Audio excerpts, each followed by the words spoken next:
It's just about 7:05. I'm going to call to order this meeting of the Board of Selectmen for November 23rd, 2015. The first order of business is review of and approval of meeting minutes. I'll make a motion to approve the minutes from October 20th, 2015 as written, as long as anyone doesn't have an issue with them. No, second. Motion made, second. Any further discussion? Seeing none, all is in favor? Aye. Aye. Item 2 is confirmation of future meeting dates. We have December 1st, December 8th, and December 15th.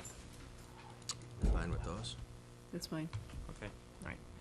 And item 3 is approval of payroll and vendor warrants. I'll make a motion to approve the current payroll and vendor warrants. Second. Okay, motion made, second. Any further discussion? Seeing none, all is in favor? Aye. Aye. Okay. Now, before we get into citizen speak, first, and everybody will be given an opportunity to speak. We obviously have a long agenda tonight, so we can't give everybody unlimited time, but we're probably going to take about a half hour or so to give everybody an opportunity. So if you could keep your comments to 3 minutes or 2 or 3 minutes, it would be very much appreciated. But before we start, I just because there has been a little bit of misinformation out there.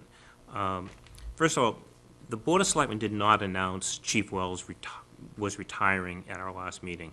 The only announcement that was made by the board is the board intends to begin a search process for a candidate to succeed Chief Wells when his current contract and his participation in the senior management program end at June 30, 2016.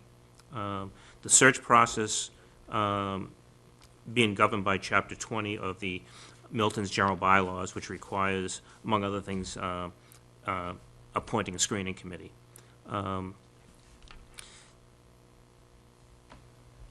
I explained that what the senior management program was, noting that all former Milton police officers who participated in the past have retired, but I made it very clear it was not mandatory that a person retire. But if you did not retire and chose to continue on in service, it required a 10% cut in pay.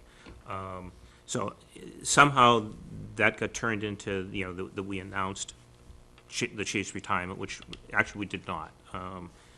This has always been an issue of basically a contract and living up to the terms of a contract. Now the other thing. The town administrator and myself have had numerous conversations with Chief Wells about his contract, and while the whole board has not discussed it with Chief Wells yet, we were pretty much at an impasse in terms of coming to things, and that's why what was said last week was said. But we have in the past couple of days received some additional information about the chief's contract, and based upon this new information, we did reach out to Chief Wells with an eye on trying to meet tonight before this meeting. Unfortunately, Chief Wells' representative was unavailable tonight, but we will be meeting with Chief Wells and his representative as soon as his representative is available to discuss, and we look forward to having some good conversations as we move forward. And that will be with the full board. With the full board, correct. So that being said, whoever wants to go first.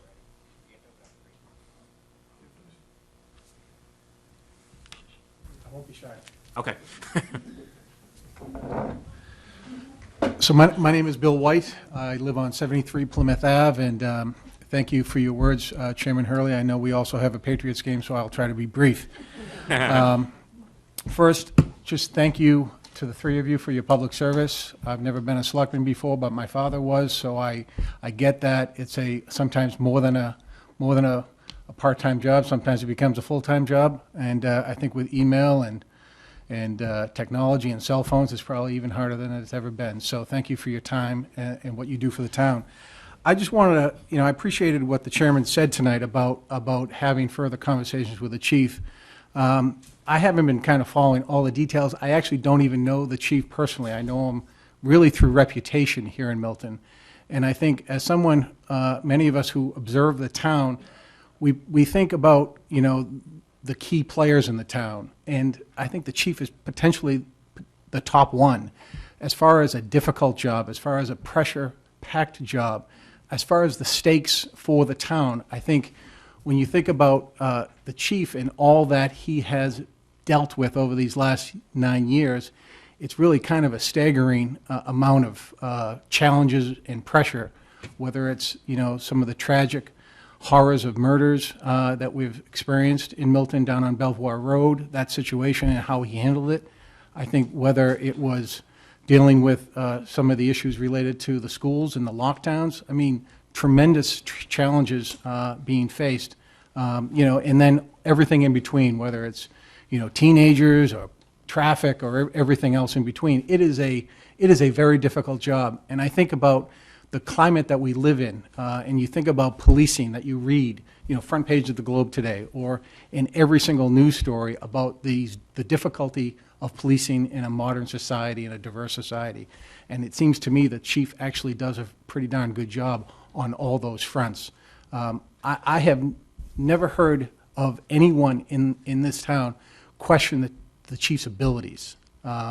Whether, I've never heard of issues related to harassment or corruption or malfeasance or et cetera.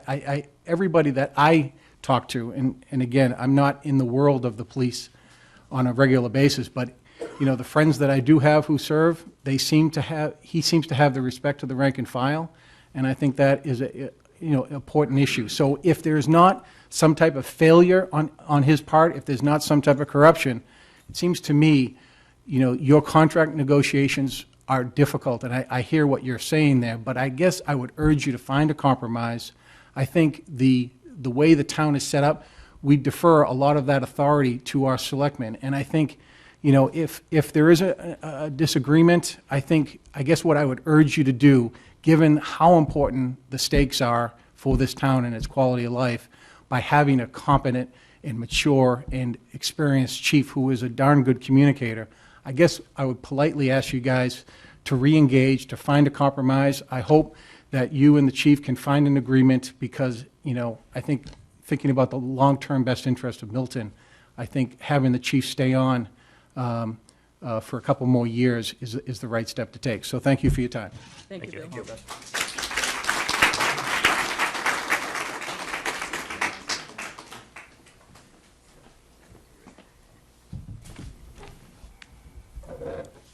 Brian Kelly, 11 Hope Ave, and town meeting member, Precinct 7. And Bill mentioned it today's paper, but he didn't say what the headline was. Complaints against police pile up. Aren't we glad we're not here for that reason? And so I have a couple of things I want to say here. I got to know Chief Wells while volunteering with the Milton 350th Committee. My respect and admiration for him has grown steadily since then. I was working on the spectacular fireworks show and the giant parade that would weave through town. Both of these events would require a massive police role, and it was Chief Wells that stepped up to the plate and helped instill the confidence in us that our vision for the event was possible, and he would do all that he could do to make it happen. It did, but not without its challenges. Thunderstorms were waiting in the distance during the fireworks. Road closures that would still allow participants to get to the parade starting point, the high school, while others were stepping off the curb to throngs of Milton residents out to enjoy one of the largest parades in Milton's 350 years. To most people, it went off without a hitch, but people like School Superintendent Mary Gormley know the rest of the story. While I was on the stage getting the crowd excited about the great fireworks display that was about to happen, Chief Wells was dealing with some unruly youths over at the football field while monitoring the storm cells that were off in the distance. He even had plans to evacuate people into the Copeland Fieldhouse if need be. I was clueless to much of the behind-the-scenes logistics and contingency planning that Chief Wells was coordinating. My brother Eddie has worked with the town of Situate on their St. Patrick's Day parade for years, and he struggled with the former police chief who was not supportive of the parade. Without that support, the workload is magnified for the lay volunteers trying to bring the community together. I can't imagine what the 350th would have been without his help, expertise, and guidance. After rave reviews of the fireworks and parade, some of us wanted to continue the celebration on a yearly basis. Linda Lee Sheridan, me, and a small band of pioneers set out to form an organization called We Are Milton, a nonprofit with the goal of hosting an annual Town of Milton celebration with music and fireworks. We needed the support of the town. The person that could see the possibilities right away was Chief Wells. Many of you have been to Hutchinson's Field and have enjoyed the festivities. One of the reasons we are at that location is because of the vision and dream of Richard Wells. There was a lot of logistical challenges having the fireworks at the high school, such as concern for possible damage to the Little League fields, etc. It's also quite close to many homes, which limits the breadth and scope of pyrotechniques. Chief Wells suggested we explore Hutchinson Field as a location, and the rest is history. That being said, it is still not an easy endeavor. In order to shoot the fireworks from the Neponset River, you need coordination and much permission. We had to deal with Homeland Security, the FAA, the Coast Guard, the state, DCR, the City of Boston, Quincy, and the trustees of reservations, the Milton Yacht Club, the Neponset Yacht Club, not to mention Mother Nature, weather, and tides. We also needed Chief Grant's permission. A tropical storm nearly canceled our first festival. Talk about a bureaucratic and logistical quagmire. Daunting to say the least, but with Richard's help and enthusiasm for the whole project, we were able to make it happen. Publicly, Chief Wells is not on the board and gets no recognition for the success of the event, nor does he want it. The majority of the funding for We Are Milton has come from the generosity of the Copeland Foundation, and they have a lot of faith in the leadership of Chief Wells. I have spent many hours with him. He would often attend our meetings on his own time and update us and help us navigate.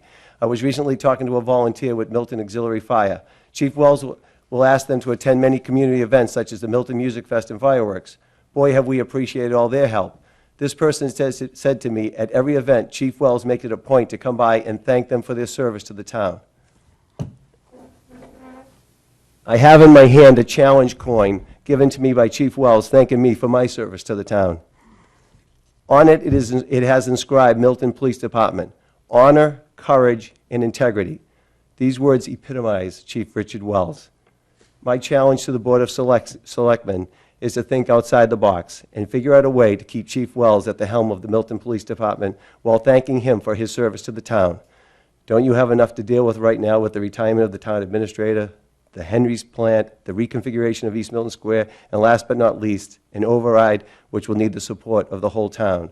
This is why we pay all you the big bucks. Chief Wells is a community builder that is part of the glue that makes Milton a place I am glad to call home. All he does is make your job easier and make you look good. He has done the same for We Are Milton. Please let him continue to do it for you and the town.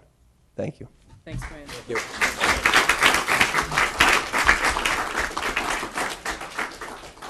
Anybody else?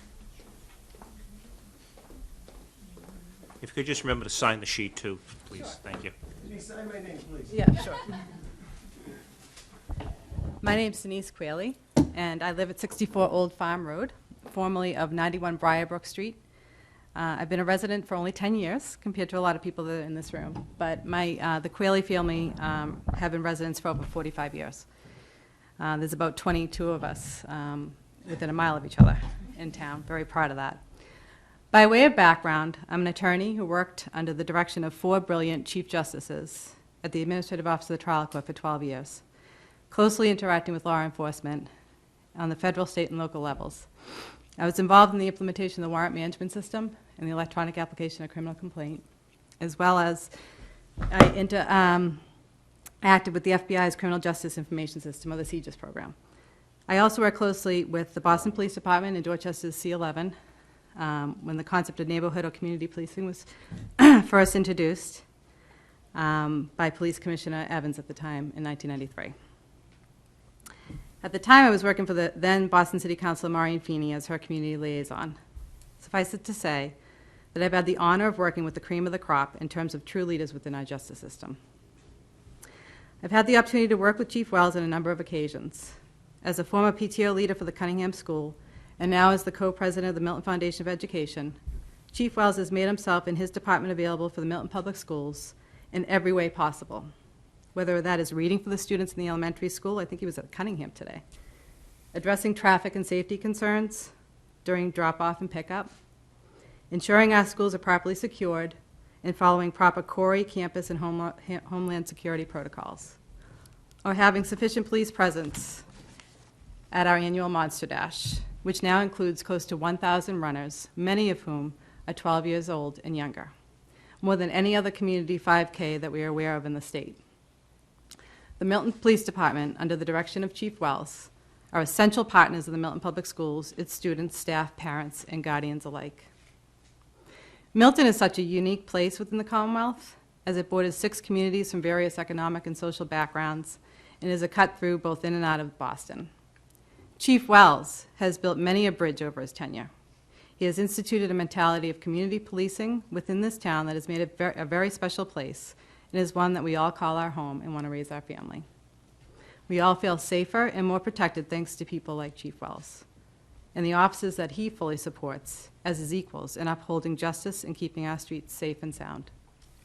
In addition to his community policing mentality, Chief Wells has led our police force and our community through horrific criminal situations, such as Bill had mentioned, including the unimaginable domestic violence and heinous murder scene in March 2009, and various lockdown occurrences. The chief handled each situation with poise, professionalism, and a dedication that only a true leader could do. He was also the first to offer support to his officers and the community at large to try to heal the wounds that ensued. On a personal level, one of my first encounters with Chief Wells occurred on November 15, 2010, the evening when Mr. Tisdale's body was discovered 5 doors down from us on Briarbrook Street. The investigation that ensued after that, led by the chief, was nothing but swift, certain, and amazing. To watch that investigation unfold was spectacular.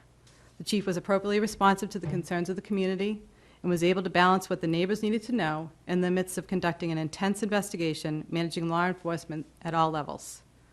Not only did this level of professionalism present itself during this intense situation, but also many others that have followed in Milton. Chief Wells is a true leader in every sense of the word.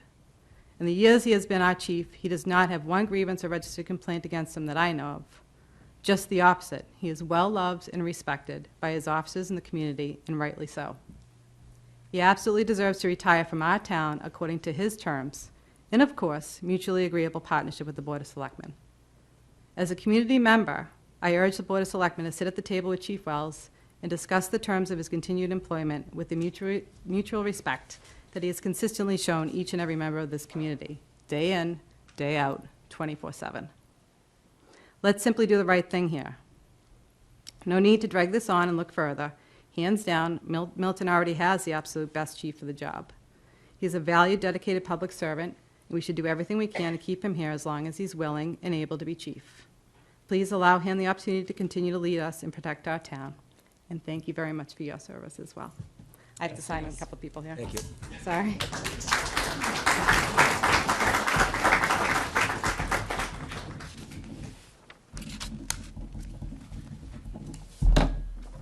Anybody else like to? Linda Lee?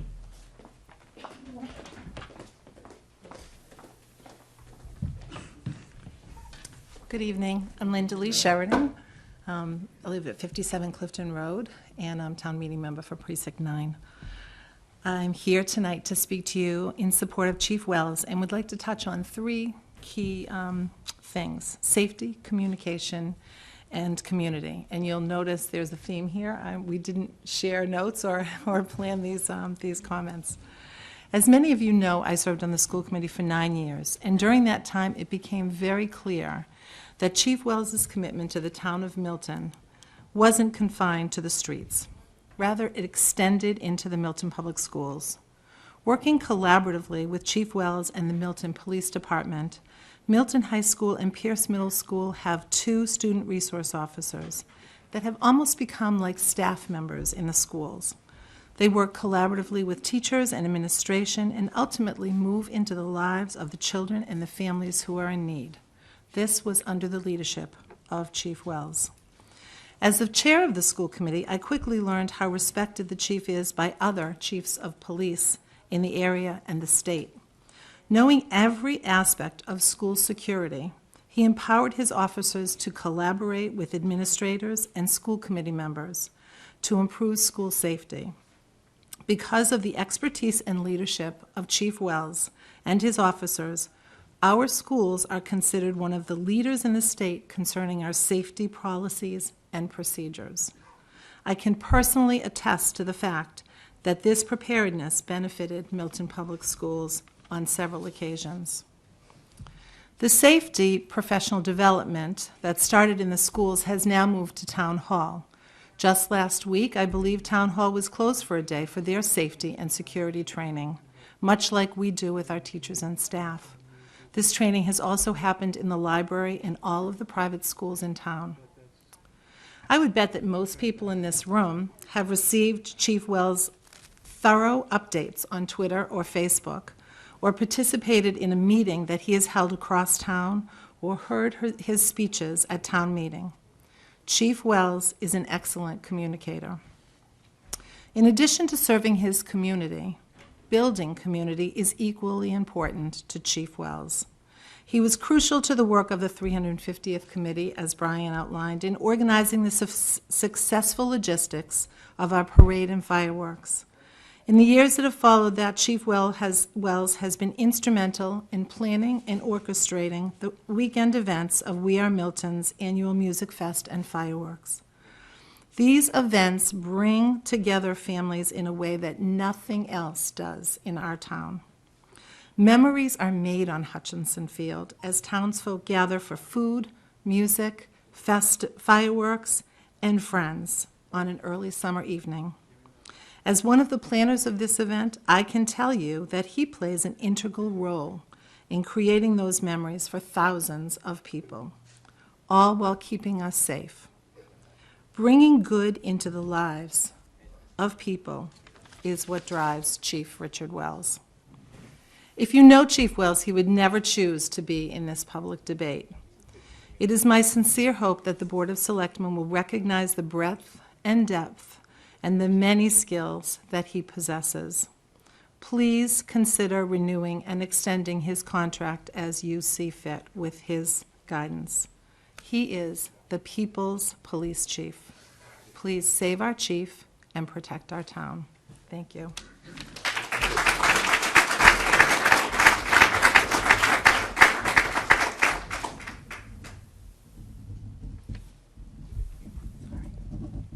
Anybody else like to address the board?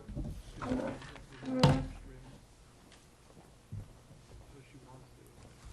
Mary. Good evening. I hope you'll indulge me to wear two hats tonight. The first is Mary Ann Sullivan. I'm the Director of the Council on Aging. I think it was before all these people came, I thought I might be the only one because I'm here to address a different issue. I know you have a lengthy agenda, so this will be really brief. I felt compelled to come before you tonight as the only venue available to me to publicly thank the wonderful people who 2 weeks ago honored our Milton veterans. I tried to put it in our local paper, but to no avail. This was extremely disappointing, but the reason given, and I quote, was due to late-breaking news, no space. And I think we all know what that news was. So please allow me just a brief minute to thank the people on behalf of the COA and the veterans of Milton.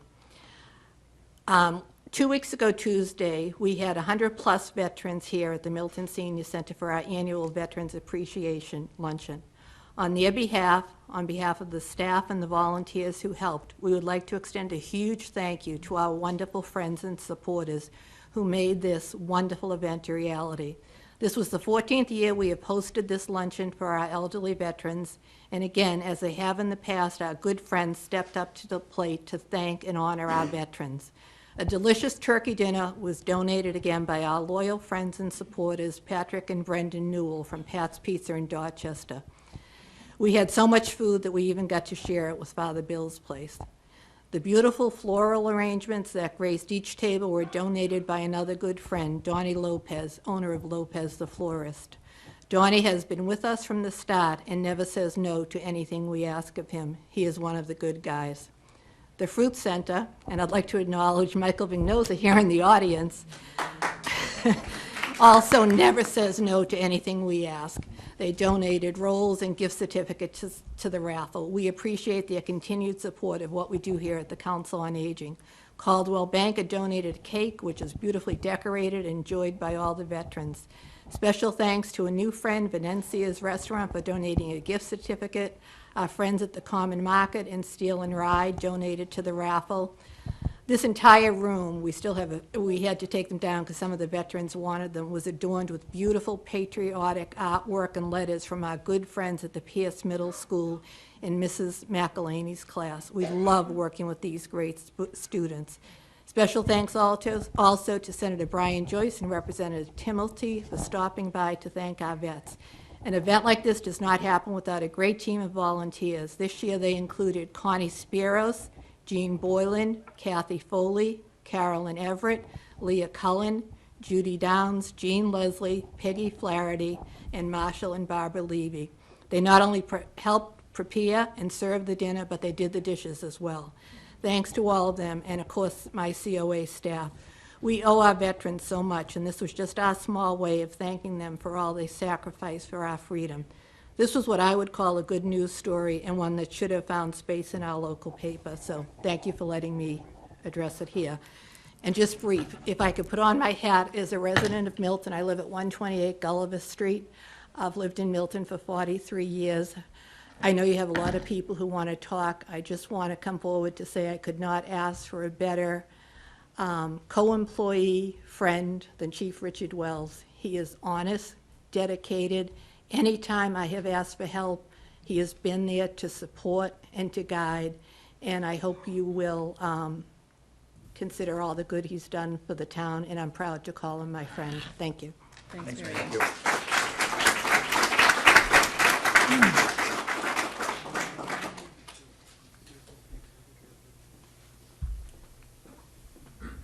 Hi, Diane. Hi. Hi, Diane. Good evening. Diane DiTullio Agostino, former, I'll just sign in, it is a long name. Former selectwoman, back in the maybe quieter days, looking around the room tonight, but it's interesting that I really want the three of you to take a look around this room and see who's in the room.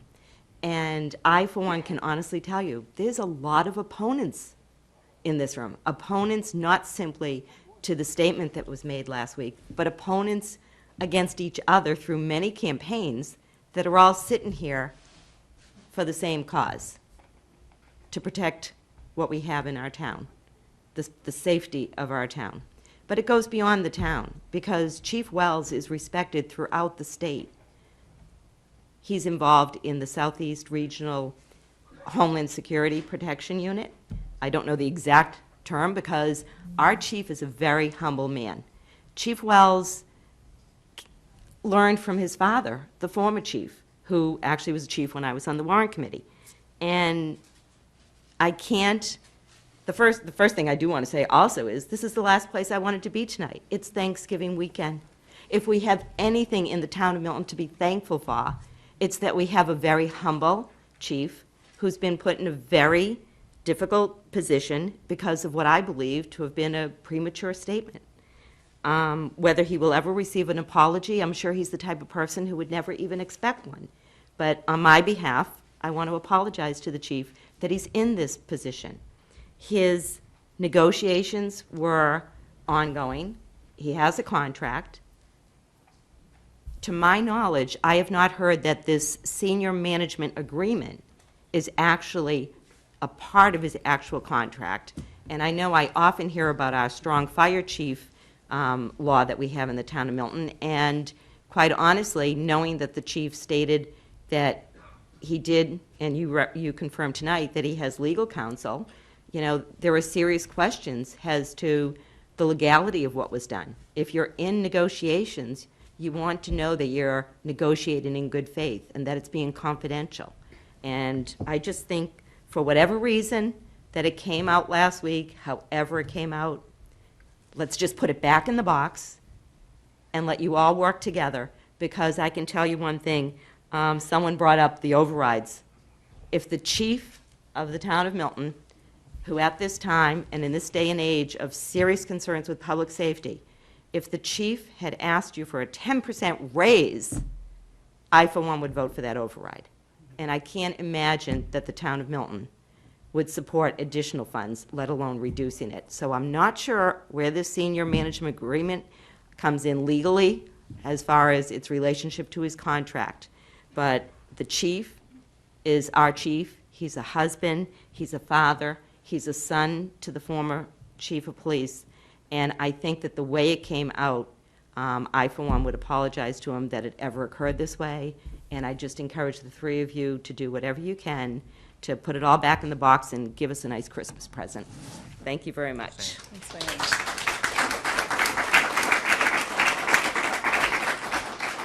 We've got time for 2 or 3 more people if anybody else would like to speak. Anybody? Okay. Great. Thank you all. Before I, actually, we're going to take a couple of things a little bit out of order from the agenda. But before I even do that, I just want to make a, and this is more of a lighthearted statement, but many of you may know we put an ad in the Times last week congratulating the Milton High School football team for their great season, and it truly has been a great season. It did end last Saturday, this past Saturday, but in a very close game.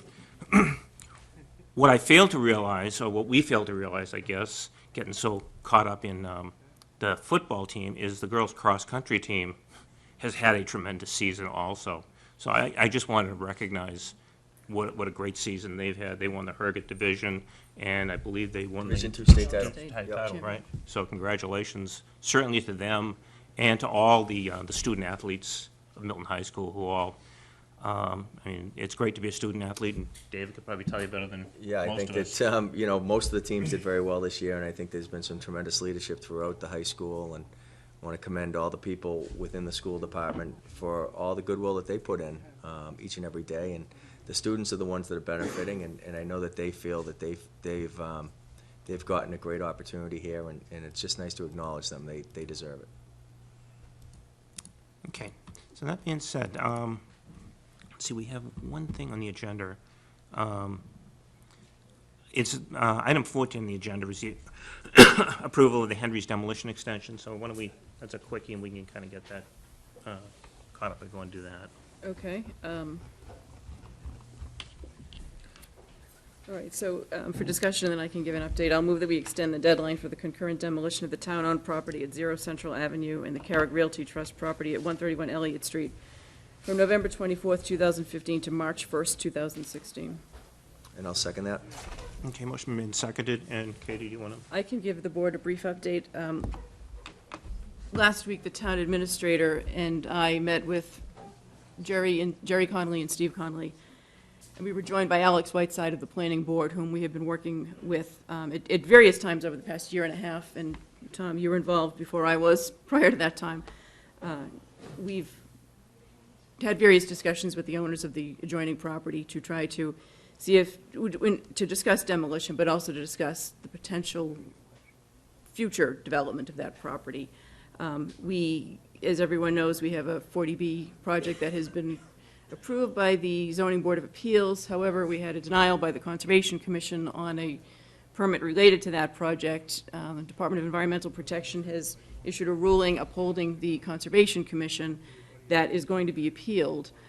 But while that process is pending, we've decided to reach out again to the Connollys and talk about the demolition of the property as well as the potential future use. And as frustrated as I know everyone is, and we certainly are, that the building has not been demolished yet.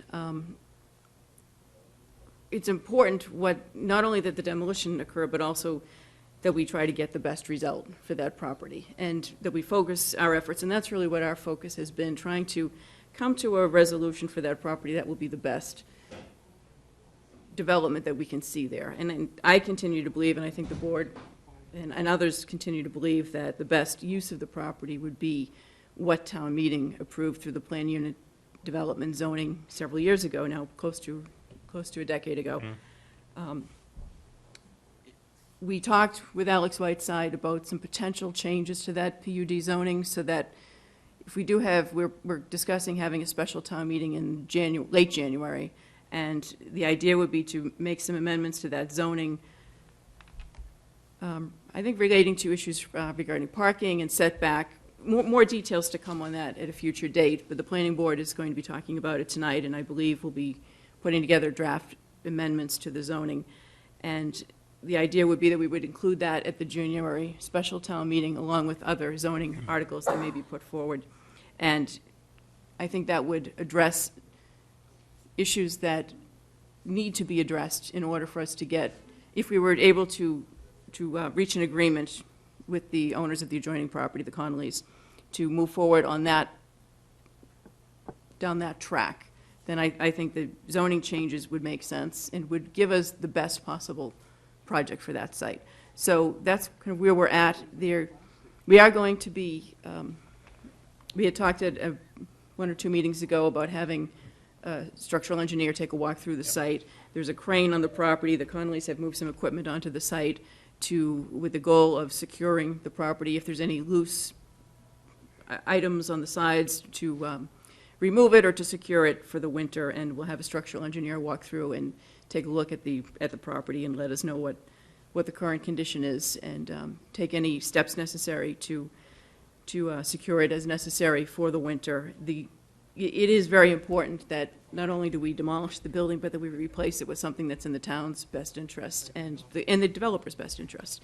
And I think we can get there, and I think we should continue the effort at least to try to get there while the appeal from the environmental permit denial is still pending. Yep. So I think that's the update, and there'll be more to come at the planning board. And Yeah, my understanding, it was a very promising meeting. yes, and we've had a very good working relationship with the Connollys throughout the process, and there have been some roadblocks put in front of us on the environmental front, but it's things that, you know, we're taking in stride and we're working with, and with the ultimate goal of a development that Right. would I think serve the area very well and serve the town well.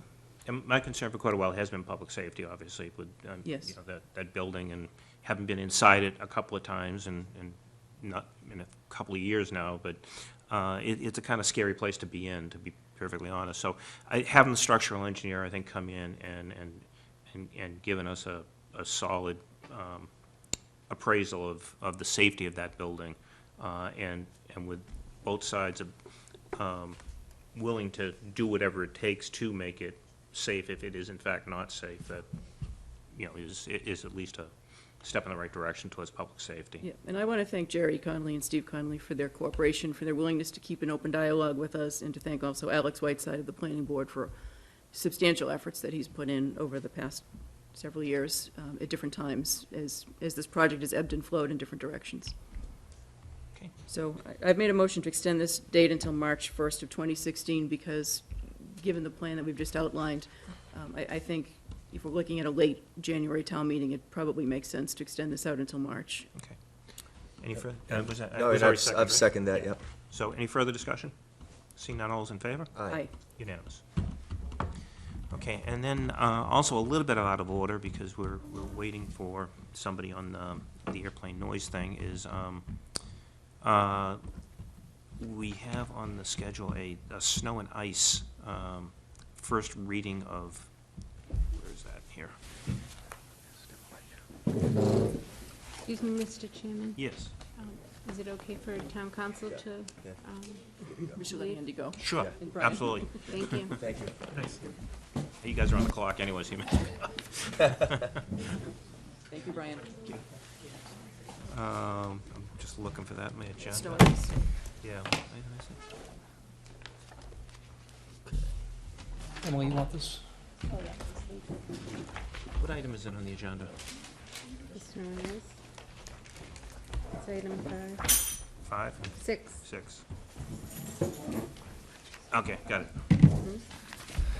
Okay, so we have Joe Lynch, Chief Grant, are you gonna come up and join us? And who else do we have? Bill. Consolidated. Bill Ritchie. Bill Rich, yeah, okay. Sergeant Caputo. Sergeant Caputo, Operations Manager Robert Mayhew. come on up. Assistant DPW Director Brian Carlisle. Police Chief Richard Wells. You have an open seat here. It's a cozy group.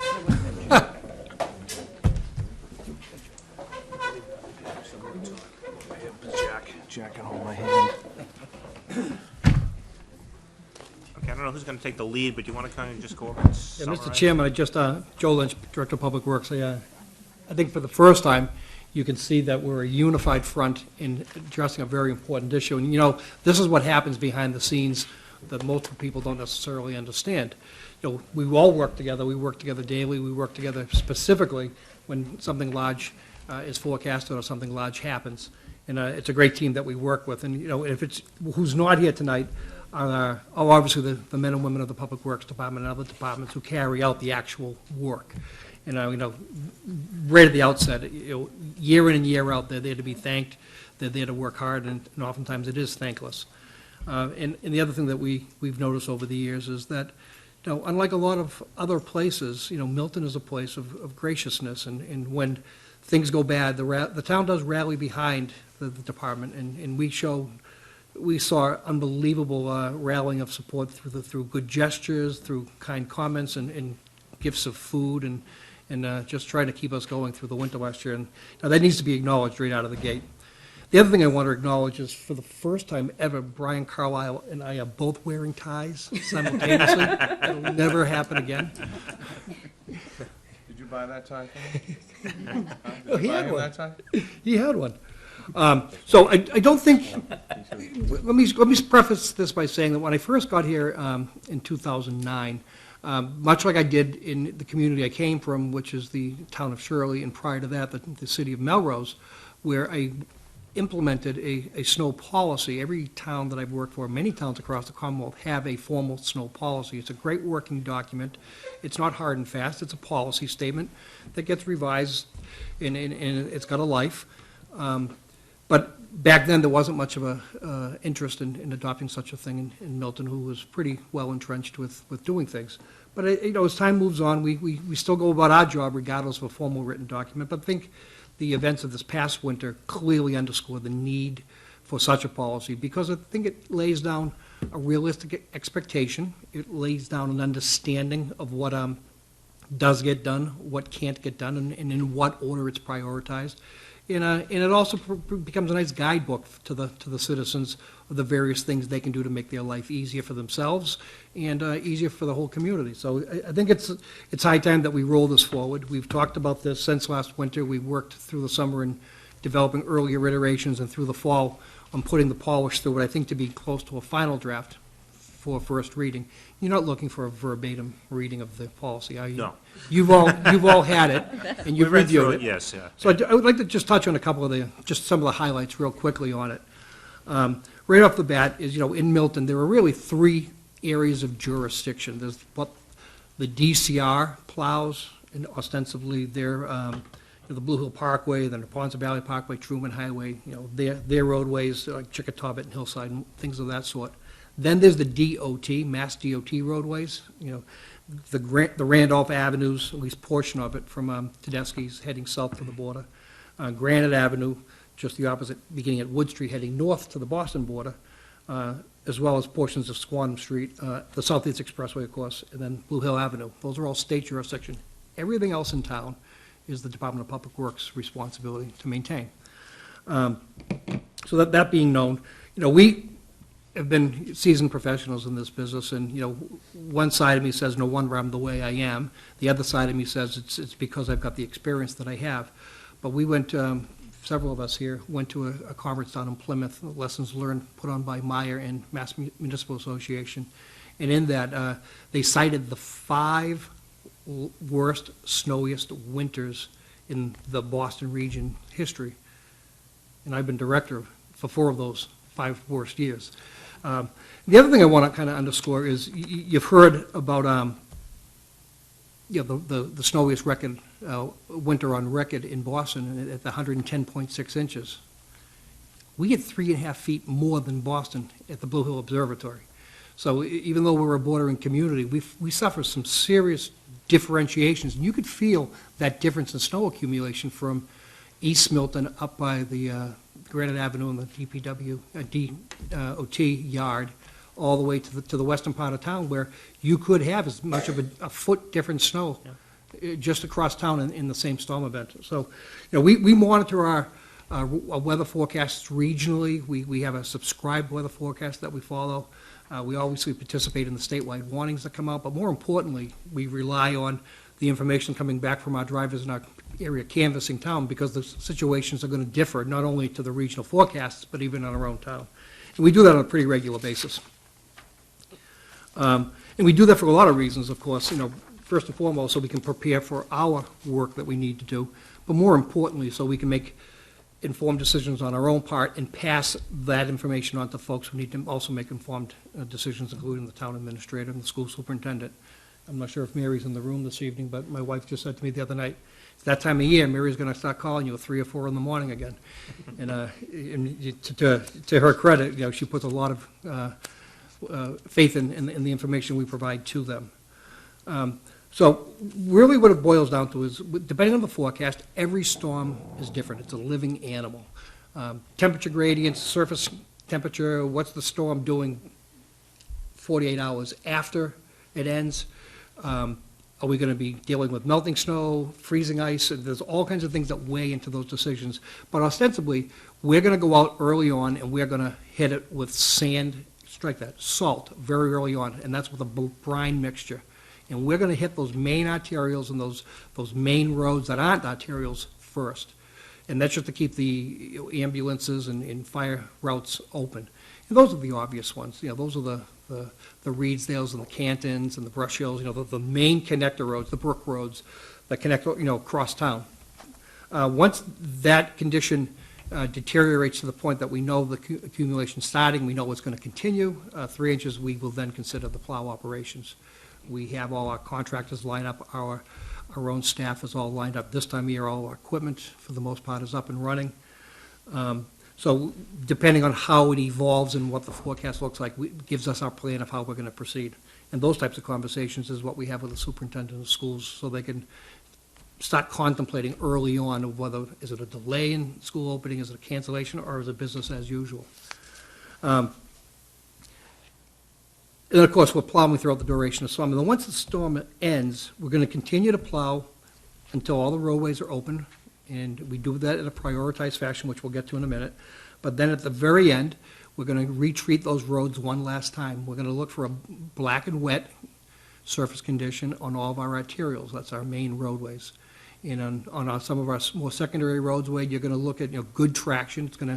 We're going to put a little bit of a mixture of sand in, because you get no melting capability of sand, but you're going to see it visually. When we're doing pure salt in a brine, you're not necessarily going to see that. So a lot of people say, I haven't seen any sand going down. Well, that's true, but they have been treated. At the very end, in the local neighborhoods, unless they're on hills, you're not going to necessarily see black snow in that first 24 hours after the storm. Just for people's understanding, we have 28 plow routes in town. Our goal is to get all of our roads open within 24 hours after the cessation of snow, get everything cleared and treatments be done. Those routes are all pretty evenly balanced, but within each route, they're all prioritized by that priority. We'll talk about in a little bit of what those various roadway classifications are. One thing we learned a lot last year is that there were limitations in both our email system, our telephone system, and our staffing system. So one of the things that we've really concentrated on this year is working within the confines of our collective bargaining agreements to understand that essential personnel means something to this department, meaning Public Works Department. But it also means there might be some untapped resources within departments represented by the same collective bargaining units, the cemetery, the park department, and the whatnot, consolidated facilities. So trying to understand a coalescing of both labor staffing and administrative staffing to improve telephone coverage and in communications with the folks. What that boils down to is that during normal hours of operation, so between 7 to 3:30, Monday through Friday, we're monitoring the storm, Public Works, and we're going to make those calls pretty regularly just in what we know. When a storm is developing on the forecast during the workday, it won't hit till the evening. We've already got a plan in place, so we're simply then going to go home, get some rest, and rely on the police department to make the call to our operations director, who at that point will start the mobilization effort, depending on the type of storm. And occasionally, you're not getting a storm that's forecast. You may have a warm evening, a warm afternoon that's going to have a cold night, and then we have icing spots, and we also rely on the rolling patrols of the police department to report that back to us, at which point in time, we may mobilize salters and sanders in for spot treatments on a much limited basis. And there's nothing new here. This is just committed to writing for the first time. This is the way we normally operate. Just for an FYI to the folks who may not know, we do maintain a salt and sand mix pile. It's mostly salt with a little bit of sand. It is available during normal business hours, between the hours, Monday through Friday, between 8 in the morning and 3:30. We allow people to come in. There's a shovel there. They can take up to 2 5-gallon pails at a time, and we do want proof of residence. But sure, that's there for their use, for their driveways. And that's one thing I never knew. It's not friendly stuff. It's not, it's salt. It's municipal salt. You put it on your stairs, you put it on your concrete, it could do some damage. But there are some folks who have steep driveways who find that to be necessary, and it is available for those people. And if they come in, we do ask them to check in at the headquarters prior to going to the pile, where we'll have a conversation with them, because we may talk them out of putting it on their brand-new concrete walkway, because it'll just destroy it. So here's the priorities I referred to a few times, and it makes sense if you think about it. It's arterial roadways and emergency response corridors. Those are the largest of our roads in town. Then there's the large collector roads, so just one class a little bit lower than that. Then there are the neighborhood collector roads. Great example would be up in Indian Cliffs, let's say Whittier. One of the main roads coming in, with all the other branch roads being off of being local neighborhood roads. Then you get into the local neighborhood roads, then you get into the cul-de-sacs and dead ends. And then lastly, and it's still part of our coverage, is school driveways and parking lots, including municipal parking lots. Then private ways, and then we'll, at the end, hit our sidewalks that get plowed, within our territories. And at the very last, and only when necessary, and it's typically only during extreme winter conditions, that's the removal of snow from principally the business districts first, and then last year, we were finding ourselves in snow removal operations across town, and, intersections and whatnot, and even local neighborhoods. But, it was necessary last year. On the topic of private ways, it's sensitive. Milton's got a tradition of plowing private ways.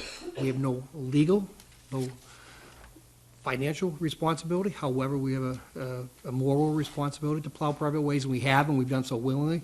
But understand that, by definition, private ways are substandard typically. They're not built to the same standards as public roadways, and as a result, they pose greater difficulties. They're steeper than normal, they're narrower than normal, maneuverability becomes an issue. So in reality, by taking on that burden, we've actually given ourselves a compound burden. We continue to do it. We will continue to do it until something changes. There's no discussion of abandoning such a thing.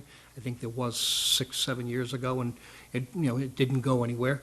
And we just want to point out that it does add a burden, and we do it. And as a result, it does become one of the lower priorities. It can't be up there at the same level as an arterial that the fire chief is going to need to roll apparatus down. Now, the other thing that we do is we have a great line of communication open. If there's a fire call, or there's a police call, or an ambulance call, and we know where that location is, they typically call it to us, and we try to get out in advance of that responding unit, and we're plowing and sanding, in front of them. So, if it does happen to be on a private way, we're opening the way for them. The other part of these private ways, and I talked about the ones that are substandard. Some of them are gravel. And some of them are poorly kept. So a roadway that is difficult for any private vehicle to drive down in the summertime is only compounded by by trying to get plow apparatus down with all that heavy weight. And if the roadway surface isn't true, your plow is simply going to plow off the high points and leave the low points. And as long as it's icy or as long as it's solid, it's actually a smoother surface than beforehand. But it's never going to be perfect because of the condition of the roadway itself. So the needs, at some point in time, we have gone so far as, talk to some folks on private ways and say, look, it's time to get the neighborhood together and regrade your road. We don't regrade private ways. We don't have, any obligation to do so, and we don't, and actually, it's against Chapter 90 to spend money on anything other than accepted roadway. Public sidewalks, I had mentioned that there's a predetermined number of sidewalks that do get plowed. A lot of them are driven almost geographically by where the school population is served, where the greatest traffic along those corridors to the schools exists. And then lastly, from there is any physical limitations, utility poles that may be in the way, trees in the way, sidewalks that are simply too narrow to open. What's important, and we'll talk about it a little bit later on, is Milton, unlike not many other communities, and there's a lot of similar communities who don't have a local bylaw requiring snow removal. It's pretty well divided in Massachusetts. I'd say that probably 30 to 40% of the communities do have a bylaw requiring, and the rest don't, and we're one of those that don't. There is some discussion later on that the chief has, and I have discussed it in our meetings, and then chief has developed some language, and we can get to that in a bit. Stormwater and catch basins, again, we try to know where our areas, where low-lying areas are. When snow accumulates and you've got bankings, it's just going to compound drainage when the snow does melt. So we try to get out there after that storm is complete and try to open up those basins so, flooding is controlled during a melt-off. This, to me, and I'm not sure it's obvious to others, it was probably one of the biggest issues we dealt with this last winter. Degree of difficulty, longevities of storms, poor eating habits, lack of sleep, all of those things are pretty routine. What happens in this society seems to be driven by the plethora of social media outlets. There are people who make reports via social media who believe that we are monitoring it and believe that they've made a report to the department and haven't.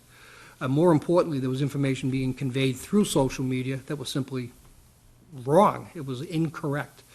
That serves kind of a double-edged sword against what we're really trying to do, and that's improve accurate communication. So when you really boil right down to it, the Town of Milton website only has accurate information from departments posted on it.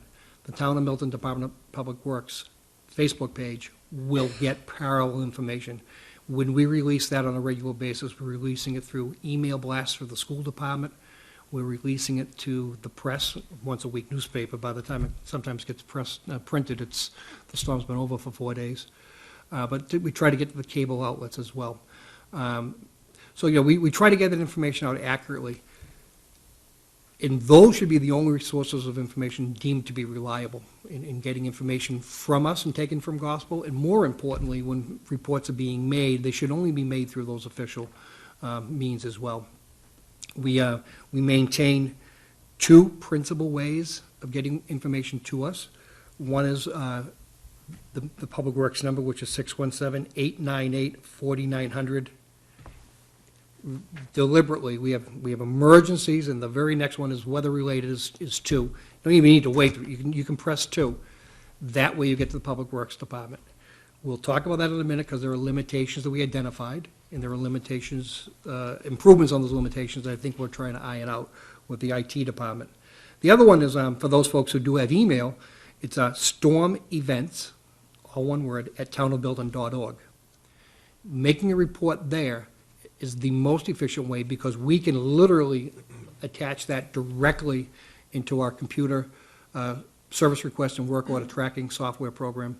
And not only does it get cataloged and get time-stamped, we can then prioritize it, and as it closes out, those people who left it via email actually get an email response back. That's the best way. Not everybody has that, we recognize that. So the other is the phone call method. The limitations that we identified is that there are only 3 lines that can, within our current network, and they're working to improve that, there are only 3 lines that can simultaneously bump calls through the system. So if there are 2 people on the phones with citizens and a third person in the office retrieving voicemail messages, that phone is just going to simply ring nowhere. And that's a limitation that we identified and IT is working with. The one thing I want to point out is that every single voicemail message, first of all, every phone call that we receive and talk to a person, every voicemail message and every email ends up in one log. It gets prioritized, gets tracked, and gets administered to, dealt with. The thing we've noticed over the years, but we noticed particularly last winter, is that, and I'm not trying to use hyperbole, 15 phone calls from the same house does nothing but consume precious communications lines. You know, rest assured, if the report was received and left it on a voicemail, we've got it, and it's been logged. And that's only, I say that under the most severe events when the systems are stretched and thin. You know, if it's a minor storm, you've got a issue and it, you know, you have called before and it's been 5 hours and you still haven't heard anything more about it, by all means, call back. But, you know, in those severe storm events, given the limitations of this phone system, those resources are being tapped out in the interest of not having somebody else's dealt with.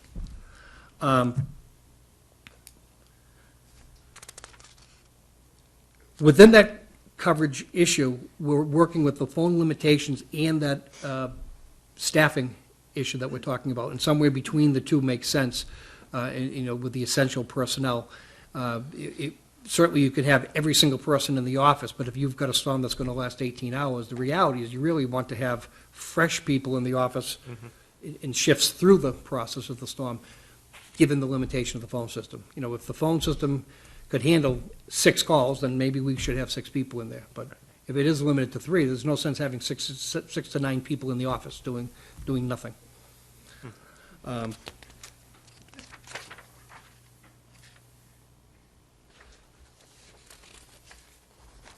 Solid waste, just and this is more the informational thing. Solid waste collection under this new contract, which won't expire until 2019, so we still have this season and 2 more after this, is that they pick up the trash regardless. If last winter proved, we didn't lose a single snow day. So if your trash day is a Wednesday and the snowstorm is on a Wednesday, your trash is on a Wednesday. What we do ask is you take precautions that you don't put it in the street gutter, you leave it in the driveway, leave it off the road so it doesn't get damaged. But the contractor got every stop last year without a hiccup. And that's important to get out because in years past, we've had, delay issues and we've actually had some confusion and folks not knowing to just assume because it was bad and they're not putting their trash out. They did a great job, I gotta admit that. They were great. I really think they were. Just some of the precautions that folks ought to recognize. Last year, for the past couple of years, actually, when they went to the state went to the extent of issuing statewide travel bans, obey them. They work fabulously well. If you keep the vehicles off the roadway, particularly in the early parts of the storm, you keep the snow packed down to a minimum, and you're able to keep the roads open and get that salt down there and doing its job. When you're driving, obey. You recognize that your car is maneuverable, even in a snowstorm, far more maneuverable than a snowplow. We got a snowplow who's got 38,000 pounds on it, on a hill, and if you've pulled in front of him, he's going to find it difficult to stop. He'd be lucky to be able to swerve around you. So maintain that 200-foot safe distance that everything says on the back of the trucks, and we all took driver's ed. Pay attention to that. That 200-foot distance gives everybody the ability to react more safely. Recognizing that plow operations, very stressful, very tiresome job. There's been some local press recently that's even brought that to light. There's an I-team investigation that aired last week and re-aired over the weekend. And a lot of focus on fatigue and whatnot, but recognizing that even without the fatigue, it's a stressful job, it's a tough job. And last year, we saw folks jumping out in front of snowplows so that the driveway wouldn't get plowed in, which is a recipe for disaster. We also saw people throwing shovels at the windshields of plow trucks as they went by. We saw people jumping up and grabbing drivers through the window. So that sort of stuff, just calm your heads, calm down, it's all going to melt. July is right around the corner, those sorts of things we don't need to be worrying about. But they do happen. Horseplay, and, you know, a lot of us are parents, but most of us have common sense. Everybody loves a new snowfall. Kids on the side of the roadway playing in snowbanks, don't mix. A snowplow operator doesn't know there's a kid behind that bank, especially if he's small and is hidden by the snow. Don't realize they made a snow fort in the bank. Don't realize they're on the top of the banking and they might lose their balance and slide down because the little kids aren't necessarily coordinated. So, you know, really, the utmost of safety. Play in your yard, play in your driveway, in your backyard's the safest, but the edge of the roadway and the side of the sidewalk is not the place to play. That's just common sense. In a similar sense, joggers and runners, please don't run in the street. I mean, we understand that, you know, these February and March storms are right before the marathon, and there's a lot of training going on. But it's truly amazing to see people, even with the reflective gear, running the yellow line in the middle of the street during snow operations. They have the headphones on, so they don't necessarily hear the truck coming either. So, you know, just try to use some great care when training for various sporting events. In recognizing good neighbor policy, it's always great to understand, you know, the folks who live near you, especially those who aren't quite as capable, whether they're handicapped or elderly or whatnot.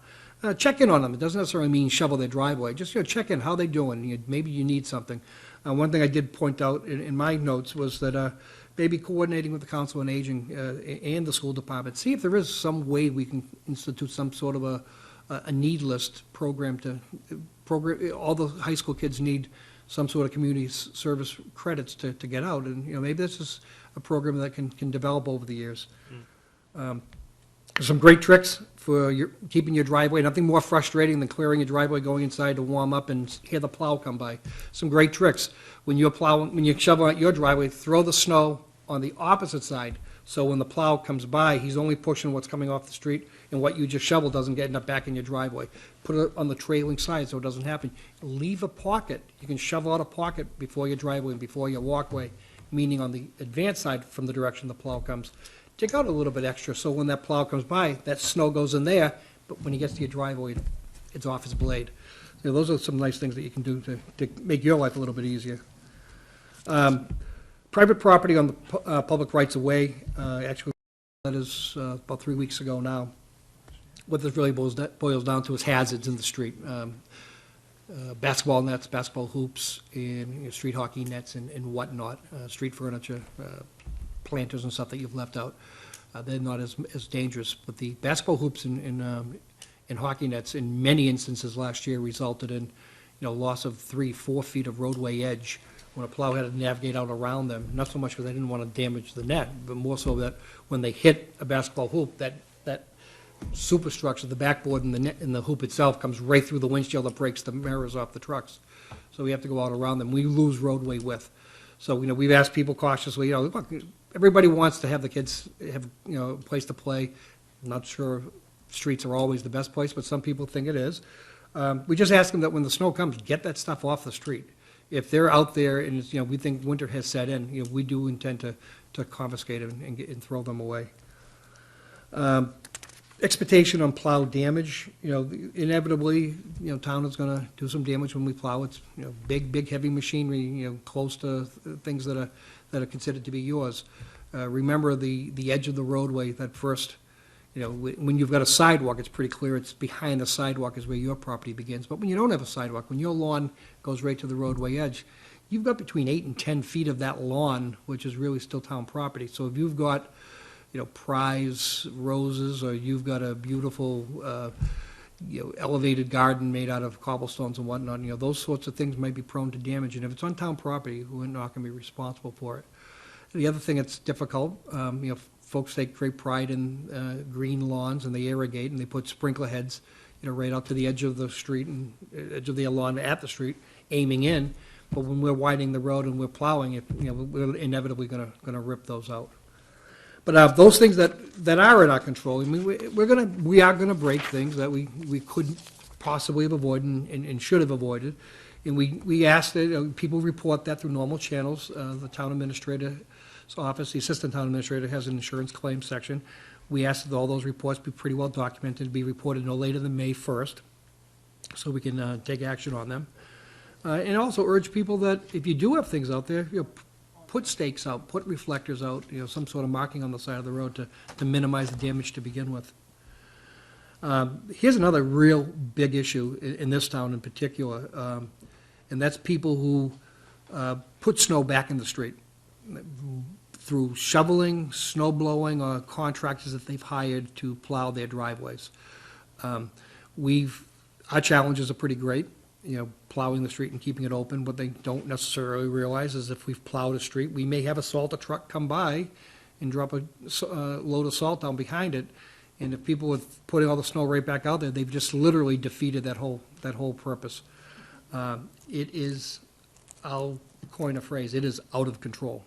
It is out of control. Every single route, and I cover half the town and Brian covers the other half, every single route has many violators of that.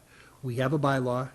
I printed in the draft in blue is the current regulations. Chief Wells has kind of polished that up and hasn't changed it much, but talked about but really addressed the inadequacy of the fine.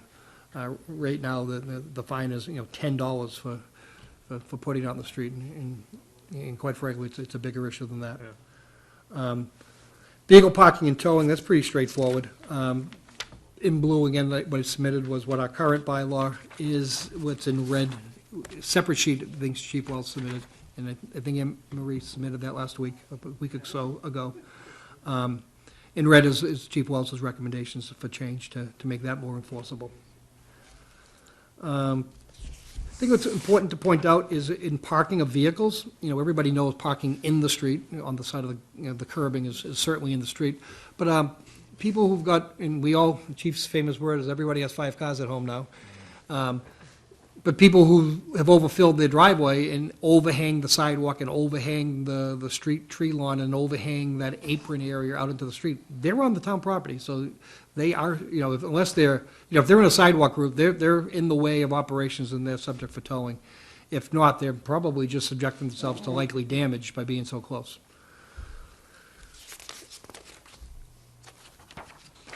And that's pretty much it. Other than the final section is, departure from the policy is going to happen in every single storm. Any emergency management plan has to be, by definition, flexible. Sure. It's going to change as the situation evolves.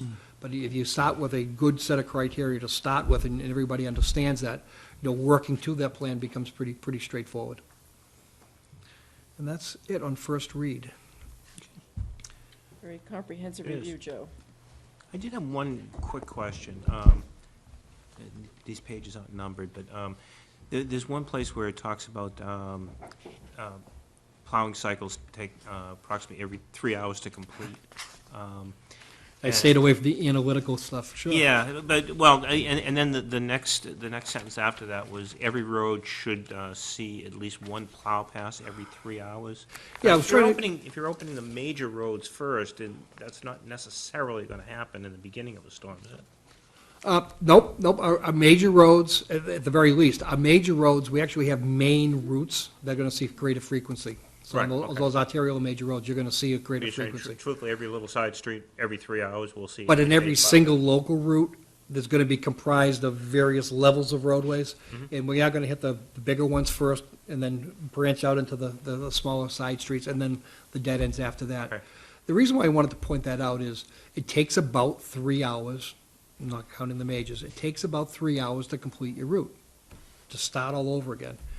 So storms like last year, and I'm not kidding, when we were getting 3.5 inches an hour, it's not unusual to say, I have 10 inches of snow on my street. Yeah, that's how hard it was snowing. So, but if it's snowing typically that, inch and a half an hour, you're gonna see 3 or 4 inches before we're back in again. Right. And that's reasonable.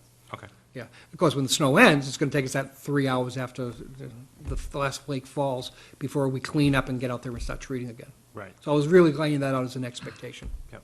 Then obviously, when you start getting over a foot of snow, you start getting shrinking widths of, not much you can really do. Yeah, and I didn't get into the operational things, but, we recognize that from in-house too, that when we get in, big storms, we may take two routes and put them together, put two trucks together, so we're plowing in tandem, and make sure that that bigger truck's in the back to be able to keep those roads wider. Wide enough, It might take a little bit longer to cycle through, but you're able to maintain width. So, depending on how severe the storm is. The other thing I want to point out, not in the matter of policy, but I think this is a great forum to talk about it, is that, Milton was the recipient of a very, very gracious gift from the Copeland Family Foundation. What that did allow us to do, and they gave us several gifts, but 4 in particular, totaling $550,000 in round numbers, allowed us to buy a new front-end loader with a wing plow, allowed us to buy a new sidewalk tractor fully equipped with snow gear, and 2 Bobcats fully equipped with snow gear. So what that's going to allow us to do is to really rely, a lot of cleanup stuff after that big storm is over. Things that we had to go for weeks afterwards last year with contractors to widen roadways and knock intersections back. It's going to allow us to do that on a regular basis, in-house. And especially open it up safe. for the schools. Excuse me? Especially open it up for the schools, for the walkways. The sidewalk tractor basically gives us one extra piece, so like last year, when the DCR tractor went down and the parkway couldn't open, and one of our tractors went down, it was just severe winter.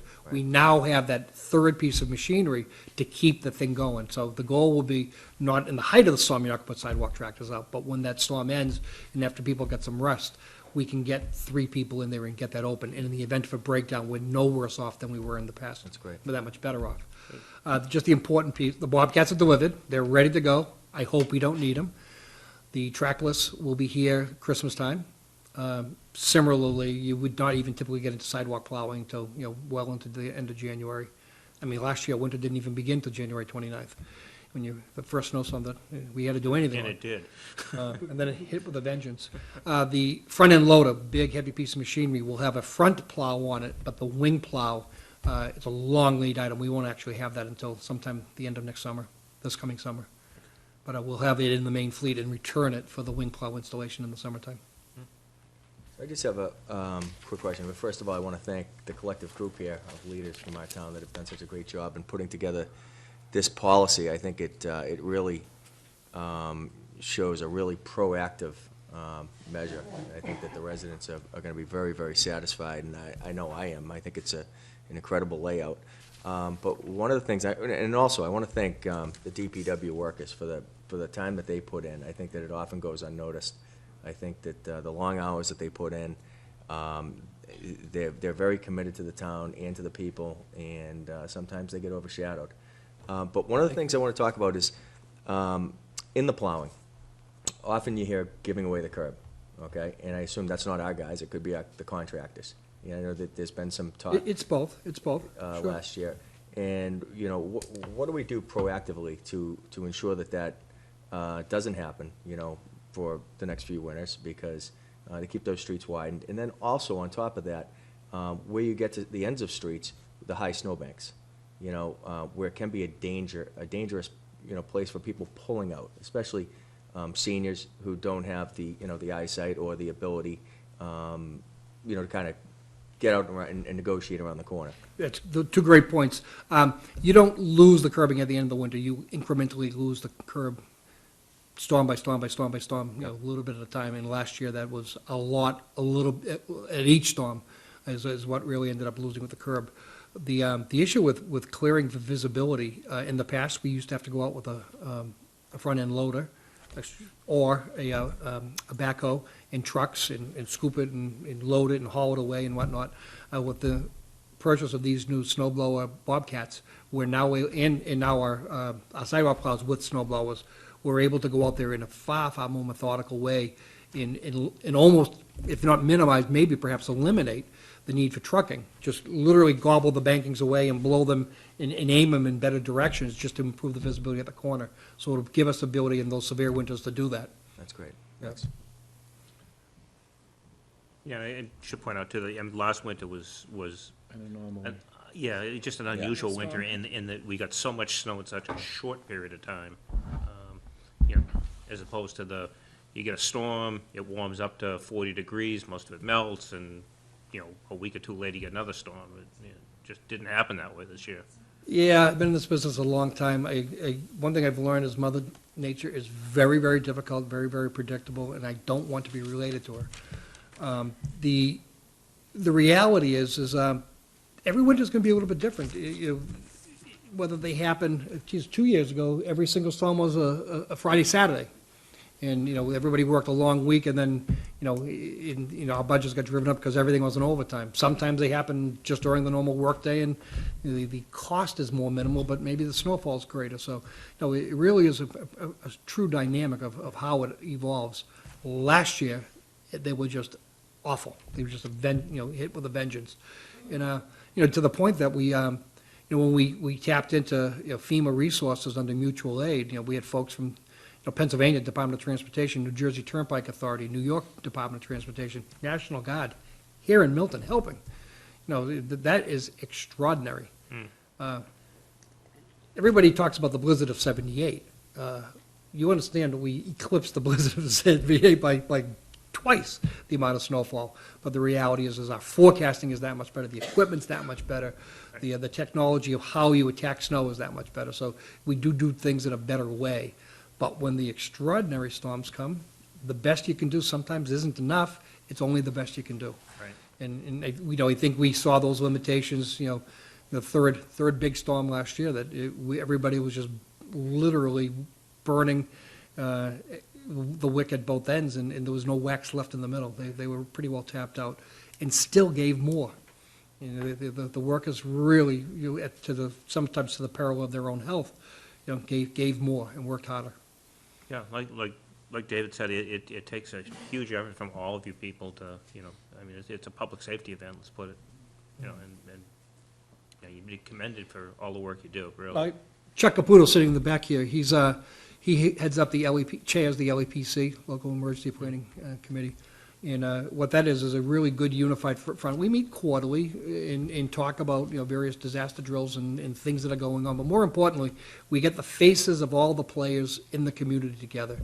Not just municipal forces. We got the hospital folks. We have the Milton Academy, the Curry folks, and whatnot. So there's a real unified group of folks there who can work off each other. And we do plan drills. And the great thing is that there's a move afoot to really unify the plan that at some point in time, you might have to really implement a NIMS management program during an emergency operations and get to a real established protocol with a communications officer and an incident commander and all of those things that come into play. And we've all been trained, most of us have been trained on that. I think all of us have been trained on that. So, And I can say, I got firsthand experience. I've sat through a couple of those, not so much on snow events, but on hurricane events, and it truly is amazing, the coordination that goes on. It really is. If you've ever witnessed the bunker, if you've ever seen the footage for the bunker, that's how all of these structures work, even at the local level. Even though it's a big operation at a state level, locally it should function in a very similar way on a major emergency. And we're working well, towards getting there. Yes. Yeah, just not to cut you out, Joe, but because there are some people from the public. We still have a very full agenda tonight, but if anybody does have a couple of questions for the gentleman at the table up here, feel free. Yes, sir. Could you come up too, please? Because you can't be heard on TV if you.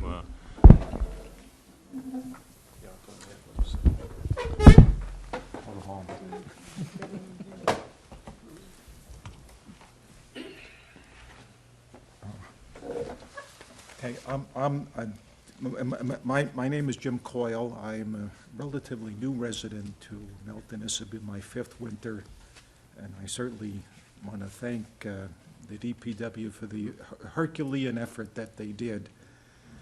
I have a question, I guess, about I thought the policy was to cover snow and ice. And was that the intent of this policy? I mean, I didn't hear the word ice here, and I think the older parts of Milton, I live on Bunton Street in East Milton. There's 6 streets there. I did a check on the GIS system there. There's 6 streets that have no storm drains at all, and some of the streets are very narrow. By the way, my background, I'm an engineer. I work in the construction business for over 45 years, so I dealt with work with the DPW in Chelsea and other towns in Massachusetts and other states, so that's my background here. And there's 6 streets. I've made some little handouts to give to the DPW and to the board here today, showing some examples, but the ice buildup was horrendous. And it got to the point where the VNA, the Visiting Nurse Service, couldn't get to their clients in some parts of East Milton. I can't speak for any other parts of Milton, but one was my neighbor who's 96, who lives across the street. The nurses just couldn't get around. There's handicapped workers in the neighborhood that need to get to their bus routes to get over to Adams Street, couldn't get there. The roads are pretty narrow to begin with. And at the intersections there, I think the piles were never removed, just stayed there for a long, long time. And I'll give you one specific example. At the corner of Bunton Street and Brackett, there are a couple of catch basins there. Some of the older ones, I think I'm guessing they're 100 years old. The storms may be more. And that was before a lot of other streets were even added in that neighborhood. I think that's from what I've heard from the neighbors. I've been there a long time, all their life. The original storm sewers were put in, let's say, 100 years ago, for argument's sake. The newer streets that were added don't have them. And what happens is the roads deteriorate in a tremendous fashion. The drainage off the streets is poor. There was 6 inches of ice on the street that I live on. It becomes unpassable for passenger vehicles. Like the fire trucks and heavy snow plows could get there. Even the snow plows were getting stuck last year. I don't know if all this, I did make some phone calls, not 10, only 4, but because of the people that you just couldn't get there, and it became impossible a couple of times.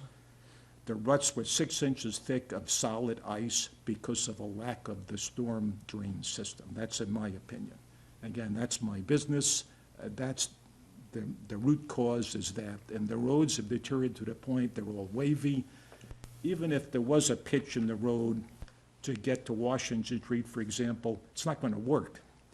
And what's happened, the road condition on some of the streets there has really took a tremendous beating over that particular winter. Again, it was the 100-year storm probably, or worse.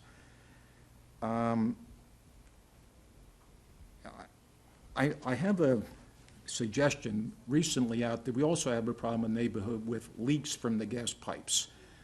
My neighbors tell me that they've been like that forever. The natural gas pipes there that serve the neighborhood. There's some leaking ones right now. There's one on Bunton. My neighbors tell me that's been there for 15, 20 years. I've seen the gas company out there. Right now they're out there marking a lot of marks on Washington Street. For example, I went out and talked to workers last week. They said they're going to replace the gas mains. Well, that involves digging, resurfacing. It would sure be nice. I know it's a huge cost to put in storm sewers where they are lacking, but I think in the long run, I think it's money well spent to help the DPW's effort here to maintain Milton. And I would suggest that some coordination with the gas company, if that's really going to happen. I can't believe they're going to do it now as winter is approaching this close, but maybe they are. But I talked to the superintendent on the crew that was out there. They have no knowledge of, there's no concern, and this has been my experience, to coordinate these activities together, at least from the gas company's point of view. But I hope it would be the other way around, that the DPW would coordinate with the gas company and their contractors whenever this happens, and maybe it can be all solved to everybody's benefit. I would imagine there are other parts of Milton with similar problems, especially the narrow streets, where there's no place to put the snow. A lot of the houses are only 8 feet from the road right now, so there's physically no place to put the snow at all. And even the people with the plows, the plow driveways, it was beyond the capability of, those people couldn't get in to plow the driveways. It all had to be done by hand. So it was not even a plow your driveway year at all. It was get as many teenagers out there and do it by hand was the only way to do it. So again, maybe this is, and that happened in, 2011, pretty similar in the neighborhood where I live. So my suggestion is, I think, is the long-range planning by the DPW can help alleviate some of the ice buildup problems there. And if somebody had a heart attack in the fire department, I think it would be even hard for a fire truck to get there and with big ruts there on what streets become very narrow after a while. And the other thing, maybe this is also unique to East Milton, with the people taking a bypass through East Milton to get around the back up on Adams Street, again, is even getting worse. I mean, the signs that say "Do not enter" on the corner of Beale Street and Eaton and Rockwell, ignored all the time. You might as well not have them there. It happened to me even today. I was just, and those streets are all down to basically one lane, one direction in all of that area. East of the highway, I'm talking about, in the East Milton, that small section there, the older section, basically we had one lane of traffic in one direction. There was no way that could even think about having two directions. And in the mornings out there, with the people cutting through there that are just literally, that's all that they're doing. You could tell because they drive 2 or 3 times as fast as everybody else in unsafe conditions. So I'd like to see better enforcement of those rules out there from the police department. I think we're on the edge there. Part of the jurisdiction, I believe, is Quincy. It's not totally in Milton. So some of these streets, like Eaton Street, for example, is in both towns. I don't know who's responsible from the DPW for maintaining the street, but it was deplorable. The potholes on it, I think they eventually got fixed. There's some other streets that haven't been repaired yet. So the other question I have for the DPW, I think the long-range plan, what is the long-range plan to repair the streets and improve the storm sewers? And I think that'll go a long way towards your goal here, which is noble and which is, I'm really glad to see a policy. But I think that the ice and the infrastructure, if that's the right word here, of all the storm sewers and the catch basins that are there, to improve those, maybe it's a 5-year or a 10-year plan to fix all these things, but I think it needs to be done. So Great observations and quite accurate. You didn't report anything that I didn't see last year myself. You touched on many fronts. I'll try to answer as many of those as quickly as I can. Oh, thank you. just on my points that I was making here, I brought some samples here for the, So what we do know is we do work to some extent with the gas company. What we don't do is we don't know where their leaks are. But whenever we undertake any of our capital projects, whether it's a roadway rehabilitation or a water main project, we do work with the gas company because we'd like them to be out of our way and have their infrastructure be as solid as the new one we just put in. So when we repave a roadway, that is in fact, not something they're gonna dig up 2 or 3 weeks or a month later. So we try to work with them from that front. Great observation on Washington Street. Gas company was believing that they were gonna start that project this winter, and we put the kibosh on it. there's no way. However, you're gonna hear me be a little inconsistent later on this evening when I'm gonna announce to the selectmen during my quarterly update that we are going to allow them to move forward on a different project in a different part of town for a completely different reason. But when we do rebuild the roadways, we look at those things. Eaton and Rockwell and that whole area of town and that piece of Adams Street all need new water mains. And that actually is something on our horizon for the next year to 2 years, depending on funding. And at that point, we would go in, and when we do a water main, we then rebuild a road. When we rebuild a road, we look at all the infrastructure, including the absence of drainage. Just to your point, Jim, is the best way to save a roadway, especially a new roadway, is to keep water from getting under it. And the way to do that is collect the water and to convey it away in a pipe.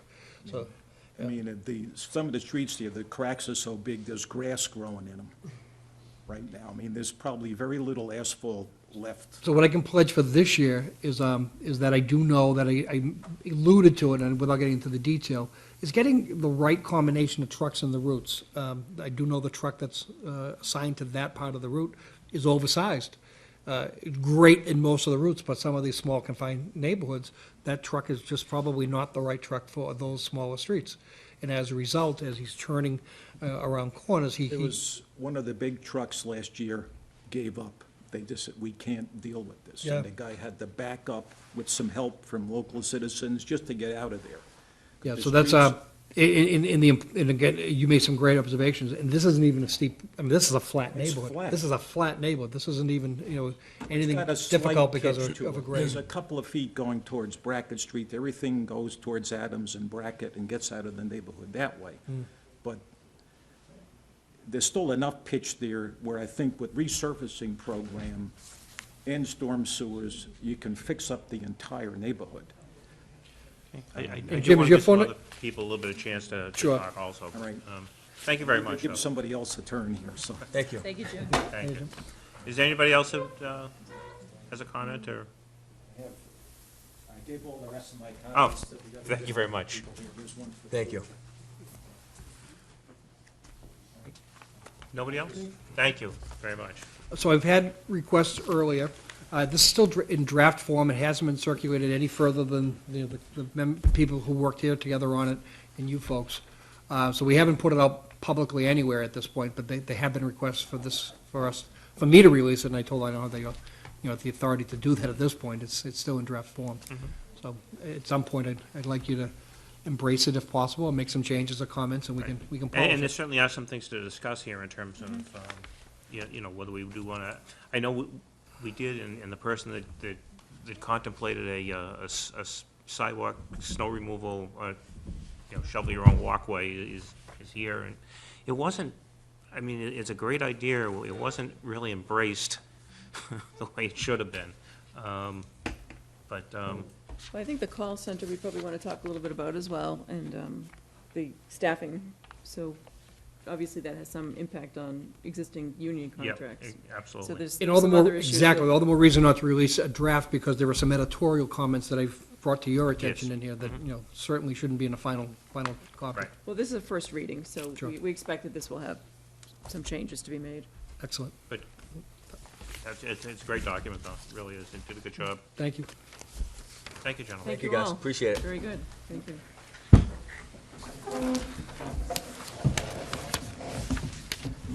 Let's figure out where we are now. This is here. Did your item 5 people arrive, or do you want me to stay for budget? Yeah, if All you, right. yeah, if you wouldn't mind, David. but, yeah, we're not there yet, though, but yes, please.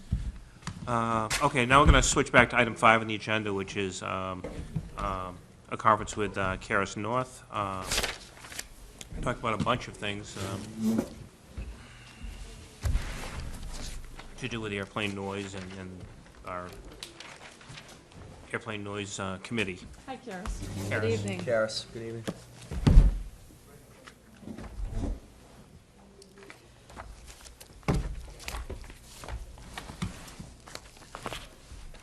So, I guess we've got a couple of things to get out, but you can start wherever you want, I guess.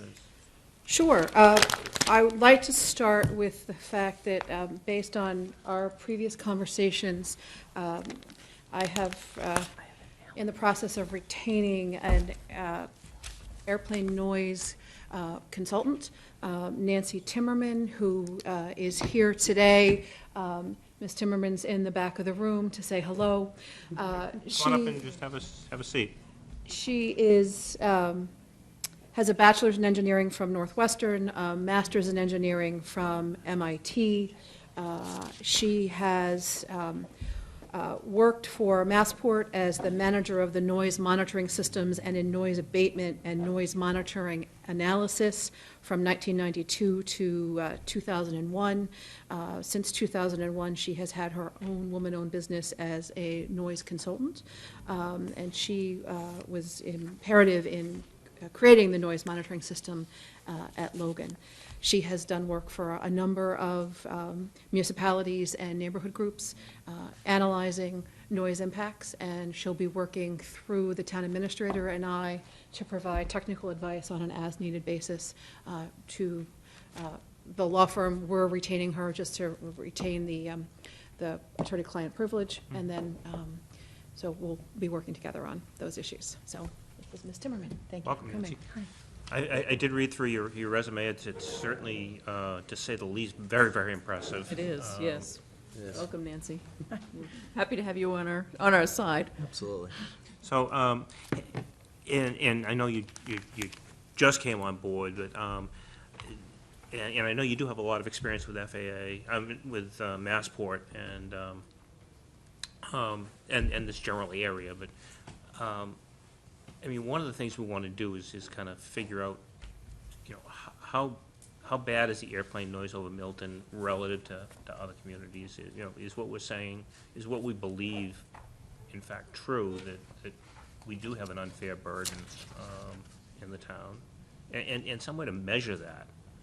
And I think that's primarily what we're And also to help Trying to get at. lend guidance along with our Airplane Noise Advisory Committee, you know, in their objectives and, you know, some of the things that they're going to be looking into as we move forward as well. Correct, and she has done noise studies, and we've talked about that may be one element that we want her to advise us on and help us take a look at where and how we should develop some sort of noise monitoring efforts. That's super. Probably know we've got one noise monitor at Cunningham Park. Right. And we'd like to look at possibility of whether that's the most appropriate location or are there additional locations that really are the proper places to monitor, or additional places to monitor this issue. So that's something we'll need some guidance on, along with our committee. Yeah, I think we also want to look at noise exposure at different times of day as opposed to relying on the average of the average 24-hour of the, average, the 24-hour, 365-day average, and try to sort of sort out I think some that's of most, that. a lot of the complaints we're hearing now is that because of the concentration of, you know, with the RNAVs, is, you know, it's 3 and 4 hours at a time, you know, and, you know, literally every 2 or 3 minutes, you know, you've got a plane coming over at, you know, 2,000, you know, 2,500 feet, and it's just, you know, for 3 or 4 hours, you're at wit's end by the end of that. Right. Often And- even longer than that. Yeah. And some of that data is data that the board asked for in the recent letter that went out to Massport and the FAA and the CAC, trying to get some of that information about flight tracks and elevations and things like that we'll need to take a look at once that Great. information is made available.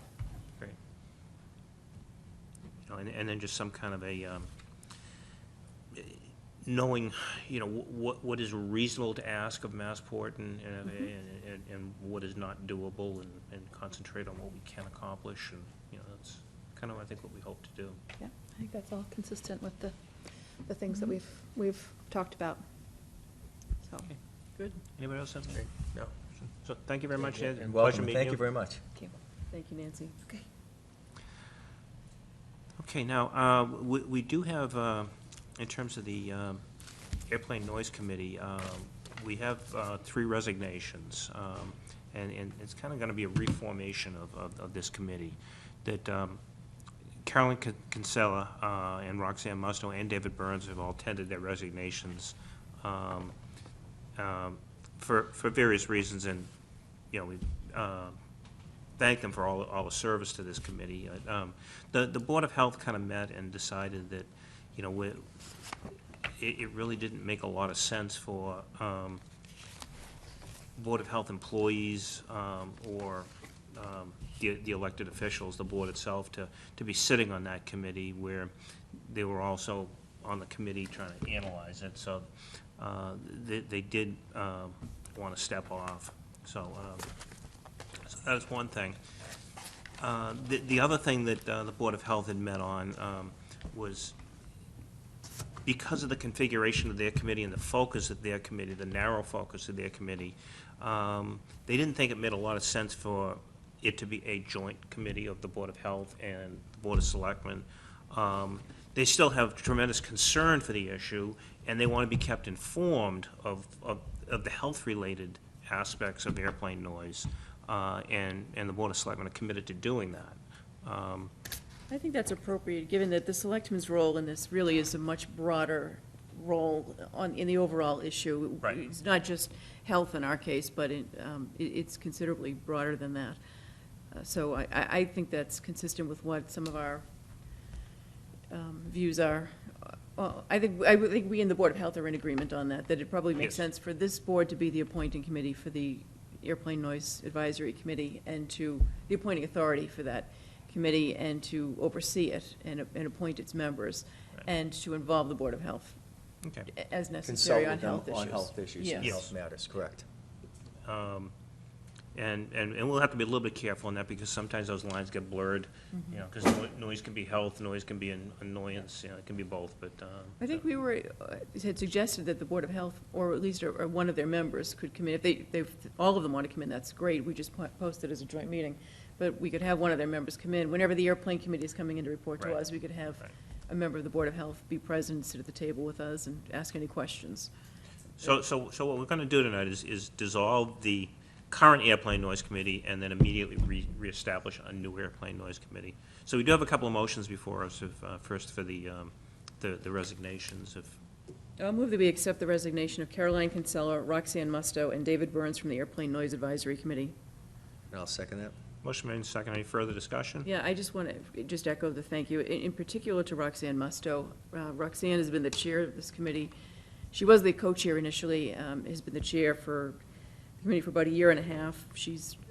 Roxanne is a very dedicated community volunteer. I first met Roxanne when we served together on the Warrant Committee, and I know how committed she is to Milton. She's served for a long time now on the Board of Health, and really cares an awful lot about the issue, and has done a lot of hard work, I'd say yeoman's work, on this committee, organizing it, trying to help with,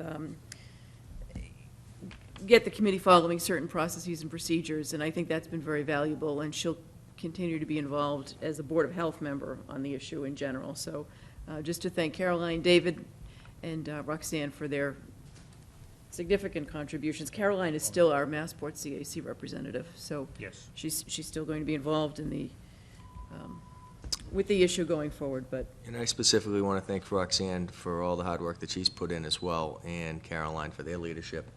And I look forward to working with this current board and the Airplane Noise Advisory Committee as it becomes a new committee, to make a lot of positive steps in the right direction, because I think that we're on a good way to getting some things accomplished. I agree. Absolutely. Okay, any further discussion? Seeing none, all those in favor? Aye. Aye. Unanimous. Okay, now we do have a motion in front of us to dissolve the airplane noise. Okay, I'll make a motion to dissolve the Airplane Noise Advisory Committee that was formed in 2014 by the Board of Selectmen and the Board of Health. Second. Motion made and seconded. Any further discussion? Seeing none, all those in favor? Aye. Aye. And then we have before us, a motion to create a new airplane noise committee. We do have a charge for that committee, which is to seek solutions that will minimize or alleviate the hazards of noise, air pollution, and low elevation of aircraft flying over the town, to work collaboratively with the Logan Airport Community Advisory Committee, Inc., Massport, the FAA, to work with the town's representatives at the federal and state levels of government, to educate residents about the committee's efforts and the potential health risks of airplane noise and pollution in general, and to report its progress to the Board of Selectmen and the Board of Health at least twice a year.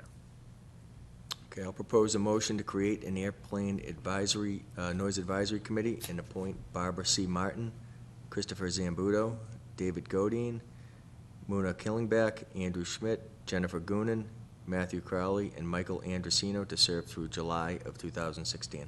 Second. Motion made, second. Any further discussion? Seeing none, all is in favor? Aye. Aye. Unanimous. And then, I just, without going over them again, because I think we already have, in terms of, we had drafted some goals and objectives for the Airplane Noise Advisory Committee. I think that there were some good suggestions in there. The Board of Health did weigh in on those and made some further suggestions, many of which I agree with. And we will go through those and, try and incorporate them into the final goals and objectives. I think a of that. lot of the Board of Health's comments are just indications that they'd like to participate Yes, a in lot of them are. health-related Yes, issues, yeah, so. Correct. You're right. You're right. And then finally, just to remind everybody, I think the word is out, but can't be said enough, that there is a December 3rd public forum with Massport and FAA at the high school, and that is at 7 o'clock. In the auditorium at Milton High School. So the more people that can attend, the better. I think it's important to have a strong showing from Milton, but again, it's not only a Milton event, it's going to be for any concerned cities and towns on the South Shore. Nancy, will you be able to attend that meeting in Milton? I would need to reschedule something that I normally have on Thursdays. Karis will be there. I will definitely be there. Okay. Then I think that was probably sufficient. I don't think that the meeting is going to get into heavy technical details, and it will be Probably not. recorded. Yes. So that if it does get into technical details, then we can share that specific information with Nancy and talk Good. about it. But she and I are going to talk next week about any questions that we might want to formulate for the representatives. I actually have a call into Lynch's staff just to hear a little bit more about the structure and how they're going to organize it, and try to get a sense of how much depth they're going to be able to get into at that meeting to hear from the FAA folks. And we'll use that information to prepare some questions or thoughts to discuss at that meeting. That's perfect. Yeah. Thank you very much. Right. And our Thank you again. subcommittee, our airplane committee, they had a subcommittee that was meeting tonight to Yes. continue their work on the questions. So we Right. don't yet have the draft CARES. We had hoped to have them to you by the end of last week, but they're working on them again tonight to send over to you and Nancy to take a look at. Great, yeah, if you get them over to me, we'll take a look at them and give them some feedback and thought, Perfect. absolutely. Thank you. Thank you. Thank you. Thank you for waiting. No problem. Good night. Right. Item 7 on the agenda is the discussion and approval of the DPW budget.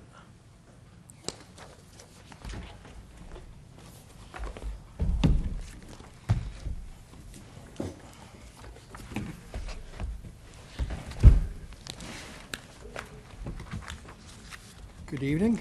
Hey, Joe. Glad to see you again. Joe? Been a long time. I apologize for submission of my budget just last week. I did hope you have an opportunity to look it over the weekend. I hope I didn't ruin your weekend. But I'm here to discuss that. We followed the principles that were outlined out in the goals for the budget structure of this year. What is different that in my department as compared to other departments, and I point it out every year, is that we really have 8 separate budgets, plus now a water budget and a sewer budget, for a total of 10 budgets. Yep. So a great tutor and a person I look up to, Mr. Hurley, said to me several years ago, "Can you please just give me a summary sheet?" So the first summary sheet is what takes to be those 8 DPW-based budgets and concisely compares them to each other, so you can look at it on a bottom-line basis. Right, because what was happening is, you. Some would go up and some would Some go down. so it was hard to analyze, is this really a level dollar or, budget? And overall, you can see that in the summary sheet, that the non-contingent is in fact level with the FY16, and the contingent obviously has some additions to it.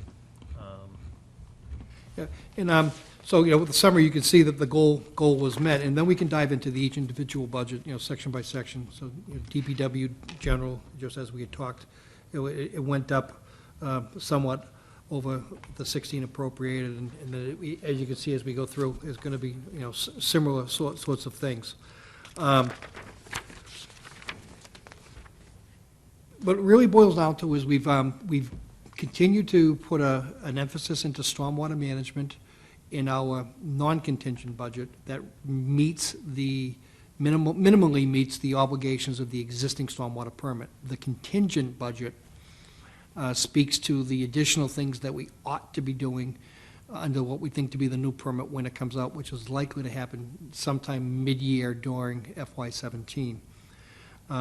The largest change there is the creation of 3 positions.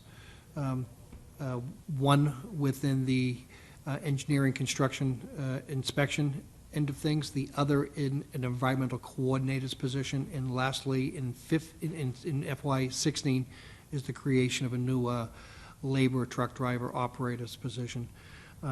All of those things are what we think we would need to do, to have in place in order to fully meet the terms of the new permit when it does come out.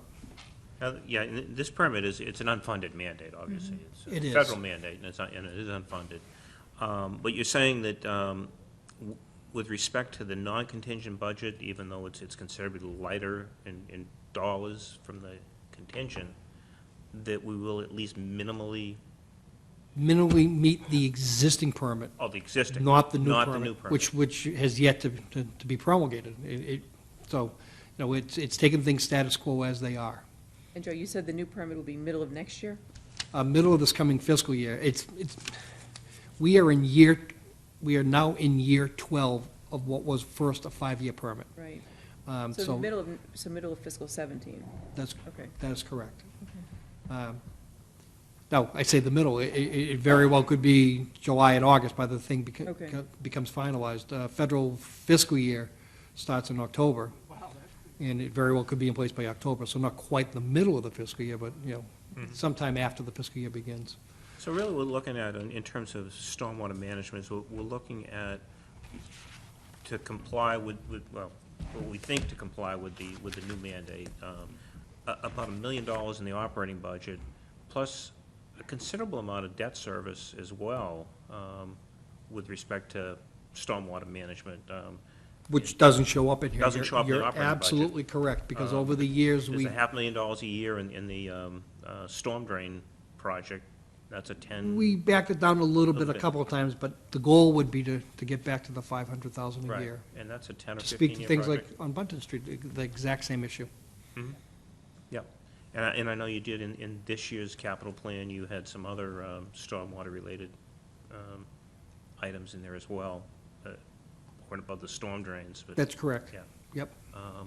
So, it is a growing number.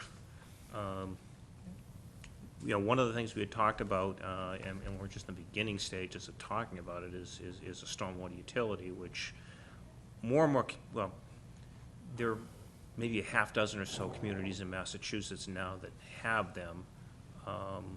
Nationwide, there are several hundred communities that have stormwater. But essentially, it would work much the way a water or sewer charge would work. You're charging people for the amount of stormwater that they create. So the bigger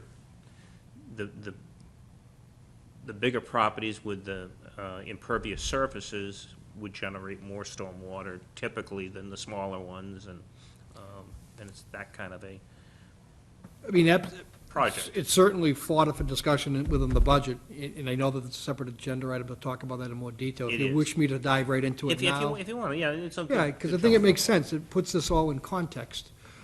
So you folks probably certainly remember, the folks at home may not, but Milton participated with a consortium of communities along with, headed up by NEPRA and the Metropolitan Area Planning Commission, and applied for a community initiative challenge grant and received that grant 2 years ago. And part of that was to do as a group, all those things that we could do that didn't take a lot of effort, but why redo them all separately? Why don't we just do it in a unified fashion? And we did all that up front.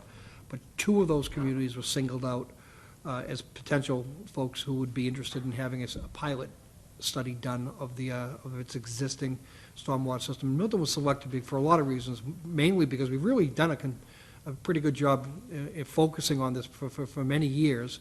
And moreover, we've got some of the infrastructure, technology infrastructure in place to help us evaluate what sort of equitable approach might you use. And what I mean is our GIS system with LiDAR infrared photography that allows us to do an impervious calculation pretty darn accurately that not many people have. We have it.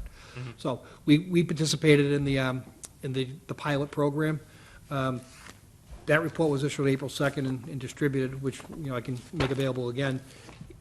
Us and Dedham were the two communities, and it singles out the advantages that Milton has and the various options that it has available to it, and not just impervious, but flat fee to a sliding scale fee to an equation-based calculation to impervious surface and other things in between.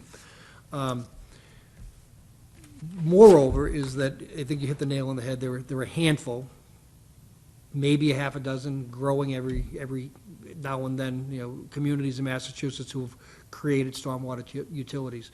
The truth be told is when the new permit comes out, the new changes that are in it, many communities far, far less fortunate than Milton, meaning not prepared for this ramp up, are going to be faced with some serious economic choices. And I think you're going to see a rush on bylaws being created and utilities being created for the purposes of identifying funding sources to pay for this stuff. The ones the handful that are out there are those phase one communities who've been in this way before Milton needed to be in it. So there's a lot of stuff available. I understand that there's some talk to certainly move this forward to perhaps even get it on a town meeting, special town meeting warrant. Maybe yeoman's duty, maybe impossible, but I've already reached out to MASPC and have a meeting scheduled for Monday with them to get this, to take what came out of that recommendations and to sit down staff-wise, at least engineering and DPW staff-wise first, to see what our alternatives are, and then be able to sit down with leadership of the town to be able to say, what are our preferences, so we can at least get something crafted to get into that town meeting. Now, the one thing it does is, unlike the real estate tax, which is a real estate tax, and if we leave this in the operating budget the way it is, it's the full cost of stormwater management is basically falls on the backs of the real estate tax residents. They're not the only contributors to stormwater. There are many other contributors that do not pay real estate taxes, namely a lot of the nonprofit organizations. Presumably, just like water and sewer, this would apply to state as well as. Absolutely. So the DCR property, and to the extent that they create stormwater issues for the town. Yeah, and it's not issues. I don't want it to take it negative. I mean, there's a contribution to runoff of every property, some greater than others, and some that are already paying a tax bill, and others who contribute maybe percentage-wise a very good amount that are in fact tax exempt, and you have no way of recapturing that. So, one of the models in here look at recapturing those costs from those types of entities. Right. So, what I will do tomorrow morning is I'll recirculate this through Anne Marie, who can recirculate it to you folks so you can read up on. Don't worry about the Dedham piece of it unless you're curious. The Milton stuff's pretty darn good. I really think it's great. It gives us a great platform to start on as we move into the consideration of what we do at town meeting in January, if anything. But at least get us in that right direction. Exactly. So that being said, the contingent budget, from the stormwater perspective, it almost becomes moot depending on that other question, because if you're able to fund it through a fee-based revenue source as opposed to a tax-based revenue, it almost comes off of the Prop 2.5 discussion Right. completely. There also needs, in Tom and I, you've spoken, that there needs to be some consideration in equity, that there are things that we currently already do that's built into the tax base, and this analysis considers those things that we're already doing. So we're not looking to recapture things that we're already paying for in the tax base. We're only looking at that funding gap for those other things. Yes.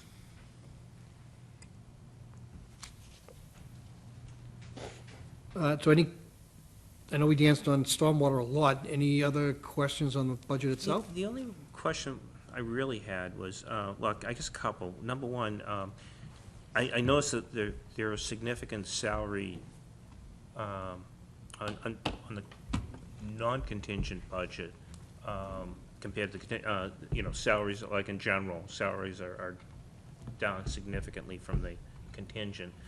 Are those layoffs, or are those new positions? They are not layoffs. Well, it's a combination of two things. One, in the year past, when we were carrying some vacancies, when we were carrying the positions, we took them at the top step. But as we fill those vacancies and brought them into the lower step, Okay. we're taking advantage of the step 1 versus step 6. Gotcha. The other piece of it is by being a full complement of the workforce, for the most part. And it actually, we're a full complement, fully funded, and fully staffed, with the exception of some occasional long-term disability issues. The reality is the need for overtime has reduced.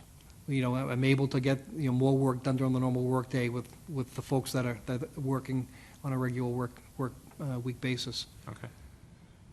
And the other question I had was on all the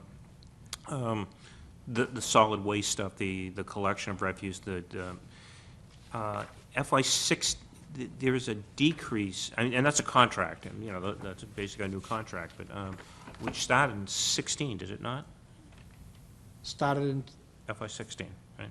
FY15, first year. We're in the second year now. Okay. The appropriated amount is, for example, on collection of refuse, the 16 amount appropriate is 482,000. Both the contingent and non-contingent for 17 are 417,000. So down about 70 grand, 65 grand or so. Why is that? I think, matter of full disclosure, I believe that the budget item for collection of refuse in 16 probably carried the prior year's number, even though there was a reduction in it. So Okay. I hate to say it. Yeah, I think you're right. Yeah, okay. So And there's that $417,000 is a fixed, for collection, is a fixed fee. It's an exact amount.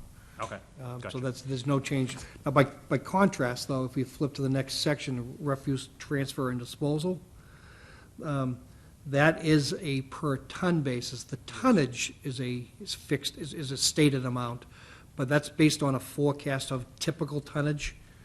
And we haven't strayed too far off. We've strayed 2%, 3%, 4% over the years. So that number is, even though it's contract on a unit ton basis, it's still based on a projection of so many tons that we do deliver to the transfer station. Similarly, the next section, curbside recycling, that 608 is a fixed contract. That is their cost for that. Strike that, it's a combination. The collection at the curbside itself is a fixed contract, but the processing fee, once they get it to their facility and have to sort through it, that's on a per ton basis, so that's kind of speculative on the total number of tonnage. We don't stray too far off. We're pretty solid when it comes to our solid waste. The only thing that really hurts us, if you have a catastrophe like flooding that we had in 2010, and there were a lot of wet, heavy bulk items that were put out, that drove our tonnage up Okay, artificially right. for 1 year. Any other questions for anybody? Or- I don't have any questions, no. I don't either at this point, no. Right. Got a motion in front of us. I'll move that we approve and forward to the warrant committee the FY17 Department of Public Works budget in the amount of $4,966,288 for the contingent budget and $334,352 for the non-contingent budget. I'll second that. Motion made and seconded. Any further discussion? Seeing none, all's in favor? Aye. Thank you very much. And we'll be talking water and sewer at a latter date. Yes. Yeah. Thank you. Thanks. Let me get to the top of this thing again. Joe, we did have your quarterly report, I guess, If you prefer, I can publish to you folks a written copy. That'd be I can fine. be very brief if you wish, but you know me. it's, I mean, it is getting a little late. It's late, it's late. There is one thing I kind of do want to mention, two things I want to mention if we don't do this, that I think that Tom's aware of one of them, the other one. Tree thing. The tree thing, yeah, if that's okay. So we spoke earlier about a very generous gift of the Copelands, and silent in that equipment discussion is the fact that the Copelands also gave the town $20,000 for planting public shade trees. That really equates out to about 50 trees, townwide that we could put out there. Over the years, and I mean close to a decade now, the town has asked people to buy a tree on their own, donate it to the town, we'd pick it up and plant it, and a lot of gracious people did that, and, it kind of rubs the nose in it to turn around and start planting trees just willy-nilly.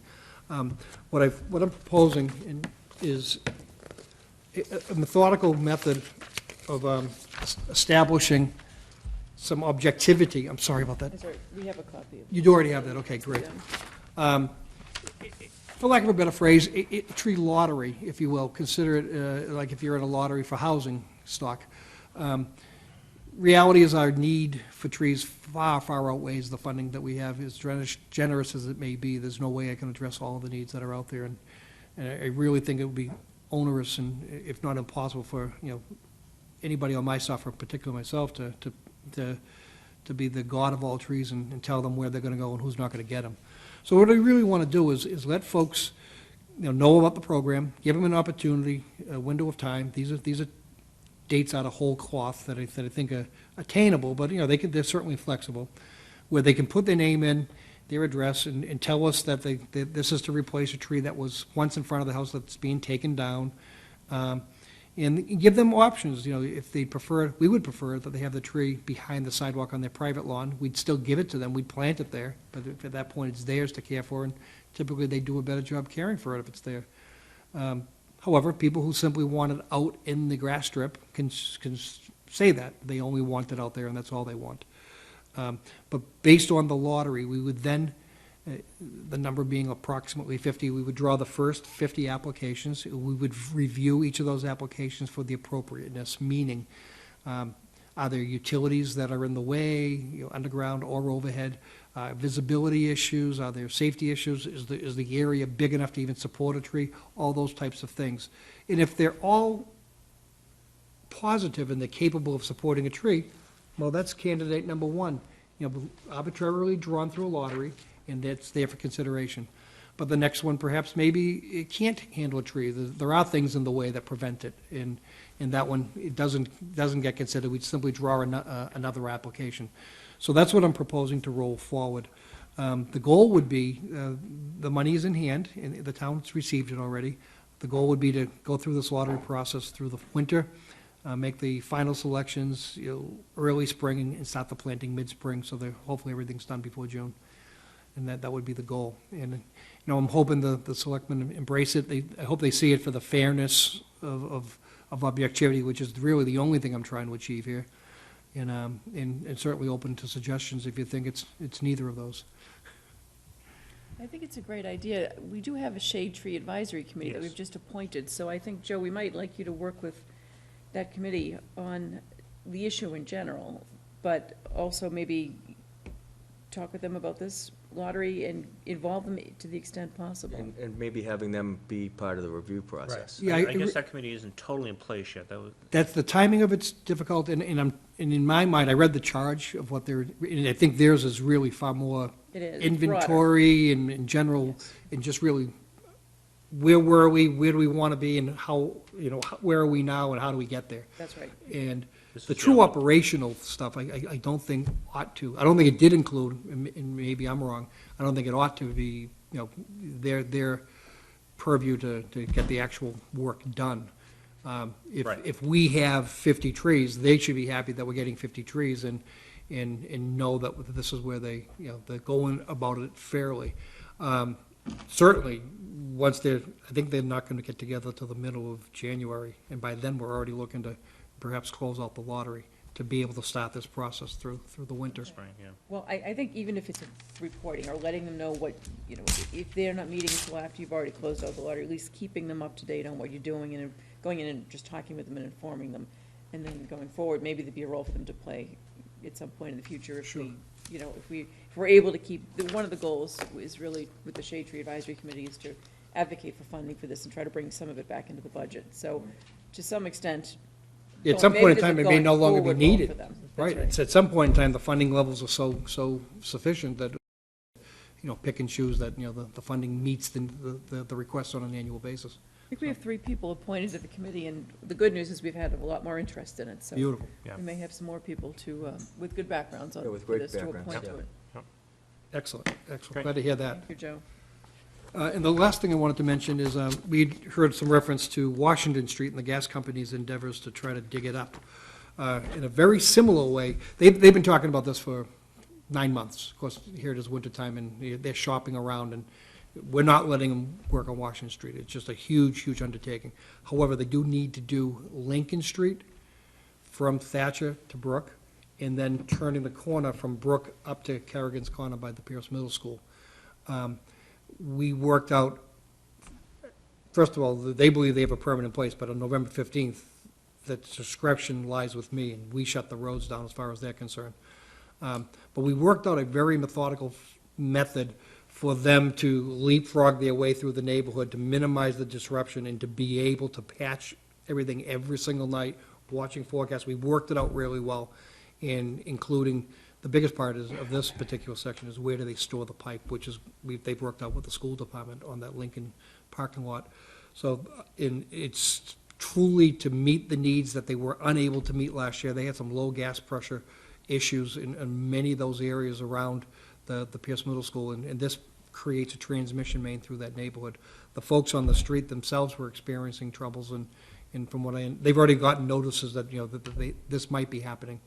So, we were very careful to come up with something that makes sense to us and that they're willing to work with. So, you know, we're going to allow them to, if you guys agree, to do that work on Lincoln Street, you know, this winter. I'm fine with that. Sounds reasonable. Yeah. Okay. So I will circulate the quarterly report, and I'll circulate the NEPRA Great, MAPC great, findings. perfect. Thank you, Joe. Thanks, Joe. Thank you. Everybody about this week's collection of trash? Oh, yeah, it's true, good point, yeah, that will be on Wednesday for everybody, since Thursday is, That's correct. Thursday is The Thanksgiving. Thursday is the holiday. The entire town will be collected on Wednesday. Right. It is not a yard waste week. Okay, One more yard waste week in December. Thank you, Joe. No snow. thanks, Joe. Thank you. Okay, next up is the police department budget, and Chief Wells here. Hi, Richard. Good evening, Chief. Good evening, Chief. We having fun yet? Oh, yeah.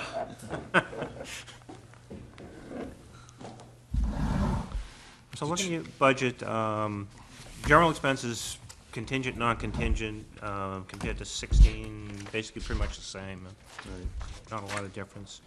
Obviously, the non-contingent is no new positions. So I may as well just kind of talk about the contingent budget in terms of the salary and wage line item, what the changes are there. Right, so if you recall from last year, and this was an initiative that began at this board, we were able to take 2 unfunded positions and move them to vacant. And then after being approved at this board, we got it approved by the personnel board and then the warrant committee. And then in the final cuts, as you know, we went to levels. We leveled all last year, or leveled all? My head spins this week. Got a lot in my mind. I'm just, those 2 positions wound up being cut. So in the contingent budget, as you know, from the 5-year forecast that you initiated starting 2 years ago, it's very clear that our community, given the size, the calls for service, the geographic proximity where we are, the national ratio of police officers is about 2.5 police officers per 1,000 residents. We're down around 2.1, even lower. So that would up our manning by 2 officers, which clearly we need. If you look just easily at some of the things, the bigger issues that we deal with in town, I know there was a lot of discussion tonight about schools. I've said this very often, we have a school population in this community between our privates, our publics, our higher education that's encroaching on 12,000 students. That's pretty big. We may not have a social plaza, but we dedicate a great deal of effort to the schools, both proactively, preventatively, and particularly in the case of some of the older, the high school and some of the, Curry investigative and response time. Milton Hospital, B.I. Deaconess Milton is, I simply say it to people, especially with the closing of Milton, just look at the number of ambulances we see on 28 coming to the square every day, just living on Reedsdale Road, and just here, it's constantly. This is a major hospital. Mental illness is a major issue for this region and the state.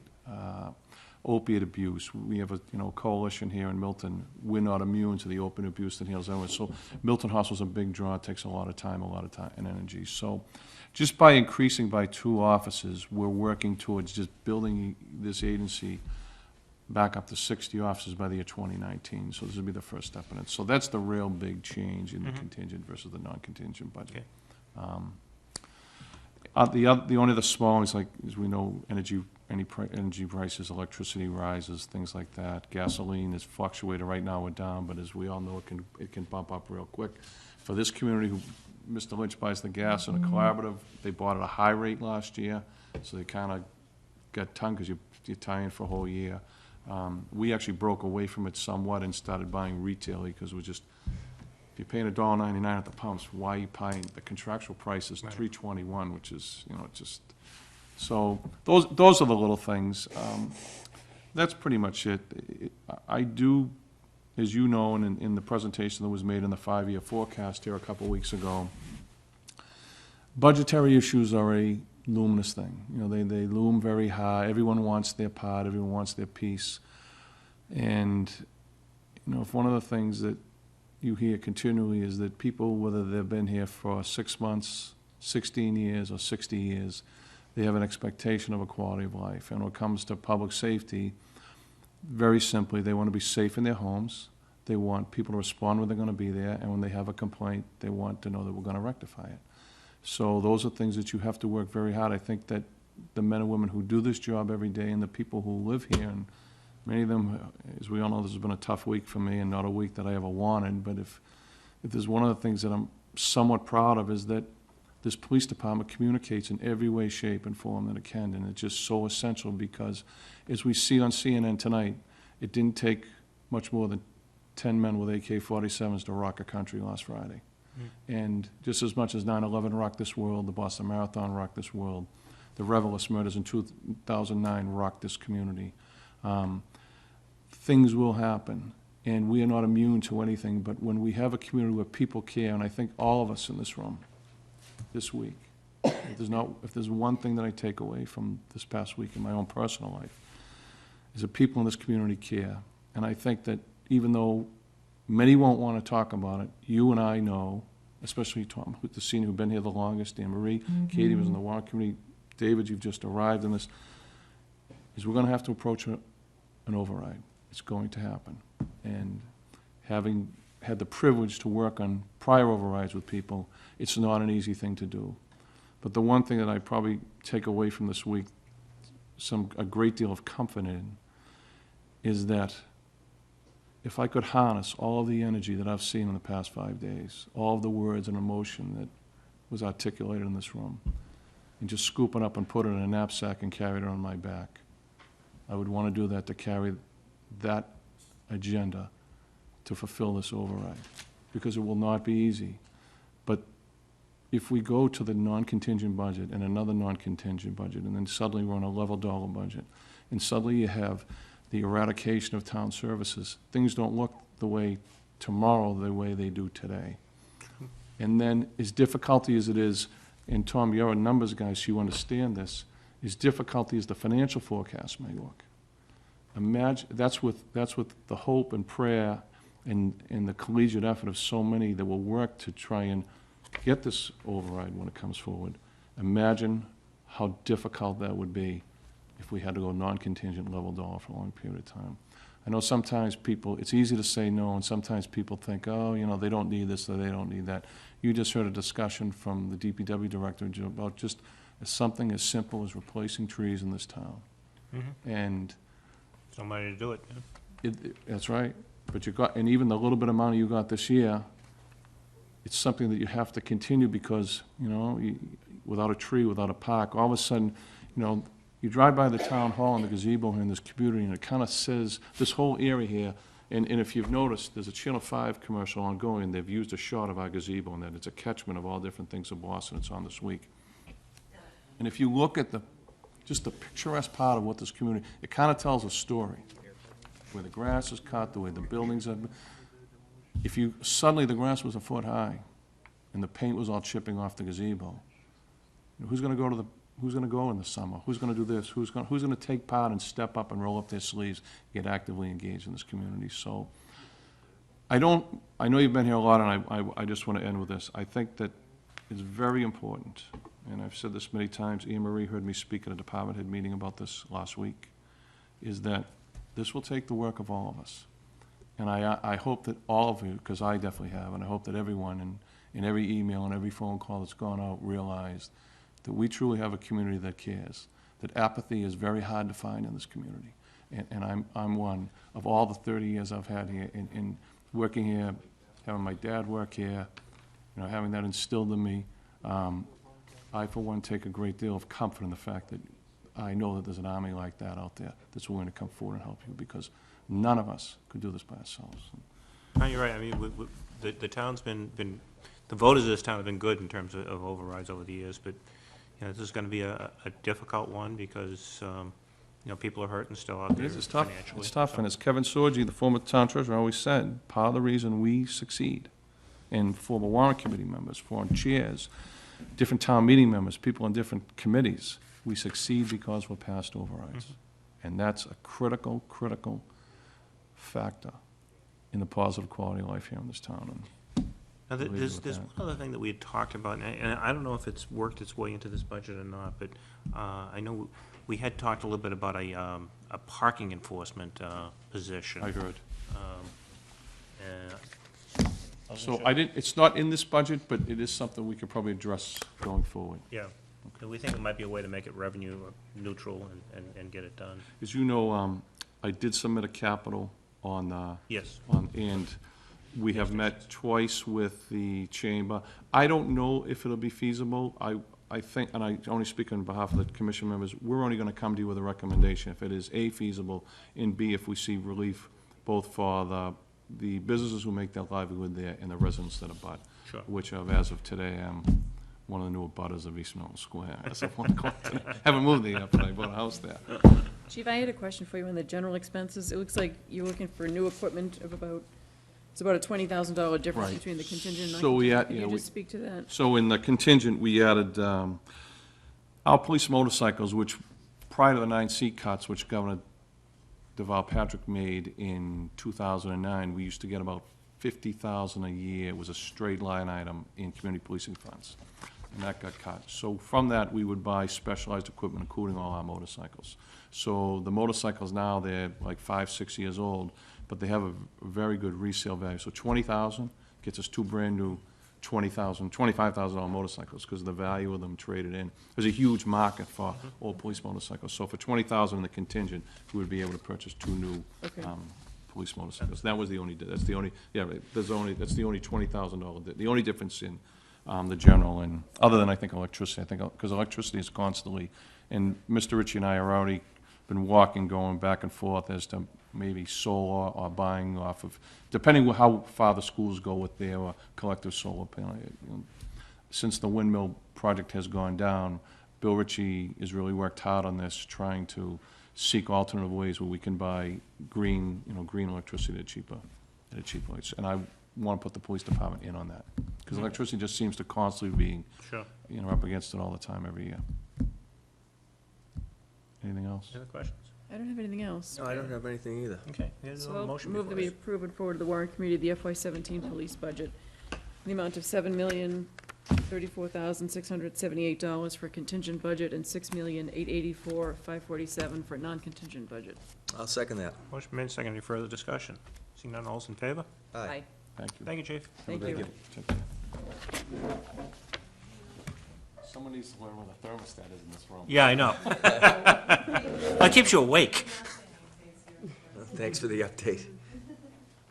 You better talk to Mr. Walsh, Mr. Hurley. About the tape and scores. Take care. So long. Okay, item 9 on the agenda is the group insurance budget. I'll move that we approve and forward to the warrant committee the FY17 group insurance budget in the amount of $11,095,000 for contingent budget and $10,820,000 for non-contingent budget. And I'll second that. Okay, motion made, seconded. Any further discussion? Could we just, I know it's, for anyone watching, could we just get a brief description from the town administrator? Essentially, number of personnel, but maybe you could just elaborate on that, Anne Marie? Yes, absolutely. The non-contingent budget is a 2.7% increase over fiscal year 16. The contingent budget is a 5.3% increase. And the reason is we are calculating approximately 15 new positions if the contingent budget is to pass. And so we had to factor those into your group insurance number. Sure. Currently, we have approximately 872 employees that avail themselves of the town's insurance. Okay, thank you. Okay, thank you. Okay, any further discussion? Seeing none, all's in favor? Aye. Unanimous. Okay, item number 10 is a revisit of the unemployment budget. And Yes, This was as a really result just of- to increase it by 50 grand on the non-contingent. With the idea Mr. that- Chairman, that was at your request on November Yes. 3rd that you had asked. Thank because you. of- So the non-contingent is 150, the contingent is 100. Yeah, it's still, it's an arbitrary amount. It is, no matter what you do, Yeah, yeah. it is. It's arbitrary, probably but- still pretty low, but Yeah. it's an improvement. I think it's more appropriate to submit this than the 100 for each. Yeah, I do too. I agree. Okay. I'll propose a motion to approve and forward to the warrant committee the FY 2017 unemployment budget in the amount of $100,000 for a contingent budget and $150,000 for a non-contingent budget. Second. Motion made, second. Any further discussion? Seeing none, all's in favor? Aye. Unanimous. Okay, item 11 is approval of the FY 2016 Fire Department Educational Incentive. This is a little bit like the Quinn bill for fire, but Yes. I'll And- move that we approve the amount of $92,254 for the FY16 Fire Department Education Incentives, which reflects a total of 1,912 credits at $48.25 per credit. I'll second that. motion made, second. Any further discussion? Seeing none, all's in favor? Aye. Unanimous. Okay, item 12 is approval of renewal of licenses. So we got a bunch of liquor licenses that we do have a, Yep. I'll propose a motion to approve the following 2016 liquor license renewals contingent upon the receipt of all necessary certificates required by Chapter 304, Acts of 2004, signed by the building inspector and the fire department.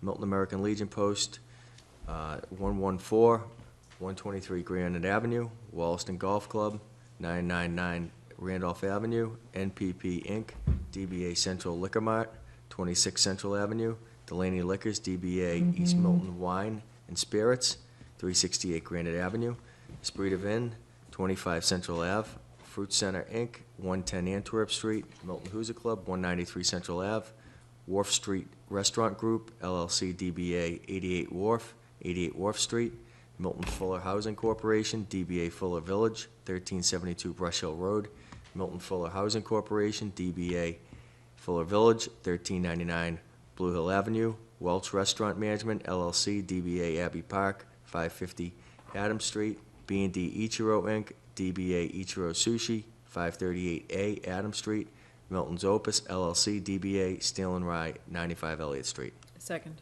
motion made, second. Any further discussion? Other than to just say that Barbara Martin is our contract administrative person, and she did yeoman's work, just gathering all the information together, because there was a lot of documents to kind of get to make sure these licenses are up to date and everything. And Continues to be a fabulous resource within Yeah. the Anne Yes. Marie's department. Absolutely. So any further discussion? Seeing none, all's in favor? Aye. Unanimous. Common vic licenses. Guess we should go back and forth, and I'll take this one, huh? Sure. Benefit of being the chair is you don't need Yeah, I to don't have to read read all them. of this. All right, so I'll move that we approve the following 2016 common Vittler license renewals. Coffee Break Cafe, 24 Central Avenue, 556 Adams Street LLC, doing business as Novara, 556 Adams Street. Newcomb Farms, 1130 Randolph Avenue, LETHE LLC, New England, doing business as Brugger's Bagel Bakery at 360 Granite Avenue. Abdelghani Sanusi, doing business as Zack's Pizza and Wings, 538B Adams Street. Hojarn Inc., doing business as Mr. Chan's, 534 Adams Street. Jenna's Place 2, doing business as JCI, Houghton's Pond Concession. Tino's Pizza, 2 Central Avenue. Stella's Luncheonette, 558 Adams Street. Starbucks Cafe, 552 Adams Street. Milt Dunn LLC, doing business as Dunkin' Donuts, 545 Adams Street. B&D Ichiro Inc., doing business as Ichiro Sushi, 538A Adams Street. Spellbound Inc., doing business as Milton House of Pizza. 537 Twigo Management LLC, doing business as G.H. Bent and Company, 7 Pleasant Street. Welch Restaurant Management Group LLC, doing business as Abbey Park, 550 Adams Street. Milton Fuller Housing Corporation, doing business as Fuller Village, 1372 Brush Hill Road. Milton Fuller Housing Corp., doing business as Fuller Village, 1399 Blue Hill Avenue. The Plate, 27 Central Avenue. And Milton's Opus LLC, doing business as Steel and Rye Restaurant, 95 Elliott Street. I'll second that. Motion made and seconded. Any further discussion? Seeing none, all's in favor? Aye. Unanimous. And I'll Okay. move that we approve the following 2016 entertainment license renewal. Milton's Opus LLC, doing business as Steel and Rye, 95 Elliott Street. I'll second that. Motion made and seconded. Any further discussion? Seeing none, all's in favor? Aye. Aye. Unanimous. Okay, now we've got, item 13 is approval of Sunday hours of operations for some of the liquor stores that will be open during the holiday season. Okay, so I'll propose a motion to approve 2016 annual Sunday opening permits for Central Liquor Mart, East Milton Wine and Spirits, Esprit de Vin, and the Fruit Center. Second. Motion made and seconded. Any further discussion? Seeing none, all's in favor? Aye. Aye. Unanimous. And extended holiday hours is the second part of that. Okay, I'll make a motion to approve a request from Steel and Rye to extend their hours to serve alcohol on Thursday, December 31st, 2015, to include a toast at midnight. Second. Motion made and seconded. Any further discussion? Seeing none, all's in favor? Aye. Unanimous. Okay, item 14 we've already done. Item 15 is the town administrator's report. Yes, Mr. Chairman, I just wanted to let the board know that you have now approved all of your 2017 contingent and non-contingent budgets, and we will start the process of loading that into the new spreadsheet that the town accountant and I created, and we will be back before you in the not-too-distant future with some breakdowns of the contingent, non-contingent numbers. Sounds great. Very good. Item 16 is the chair's report. I don't have a report tonight. 17 is member reports. I don't have one. Nor do I. Okay. 18 is citizen speak responses, and I don't know if we really have any. I think we covered it at the beginning. I did, yeah, we did. Future agenda items? I mean, other than the things we've been talking about for the past couple of meetings, I don't have anything further. No, I don't either. I don't either. Okay. So, entertain a motion to adjourn? So moved. We are adjourned? Oh, shit, my bad.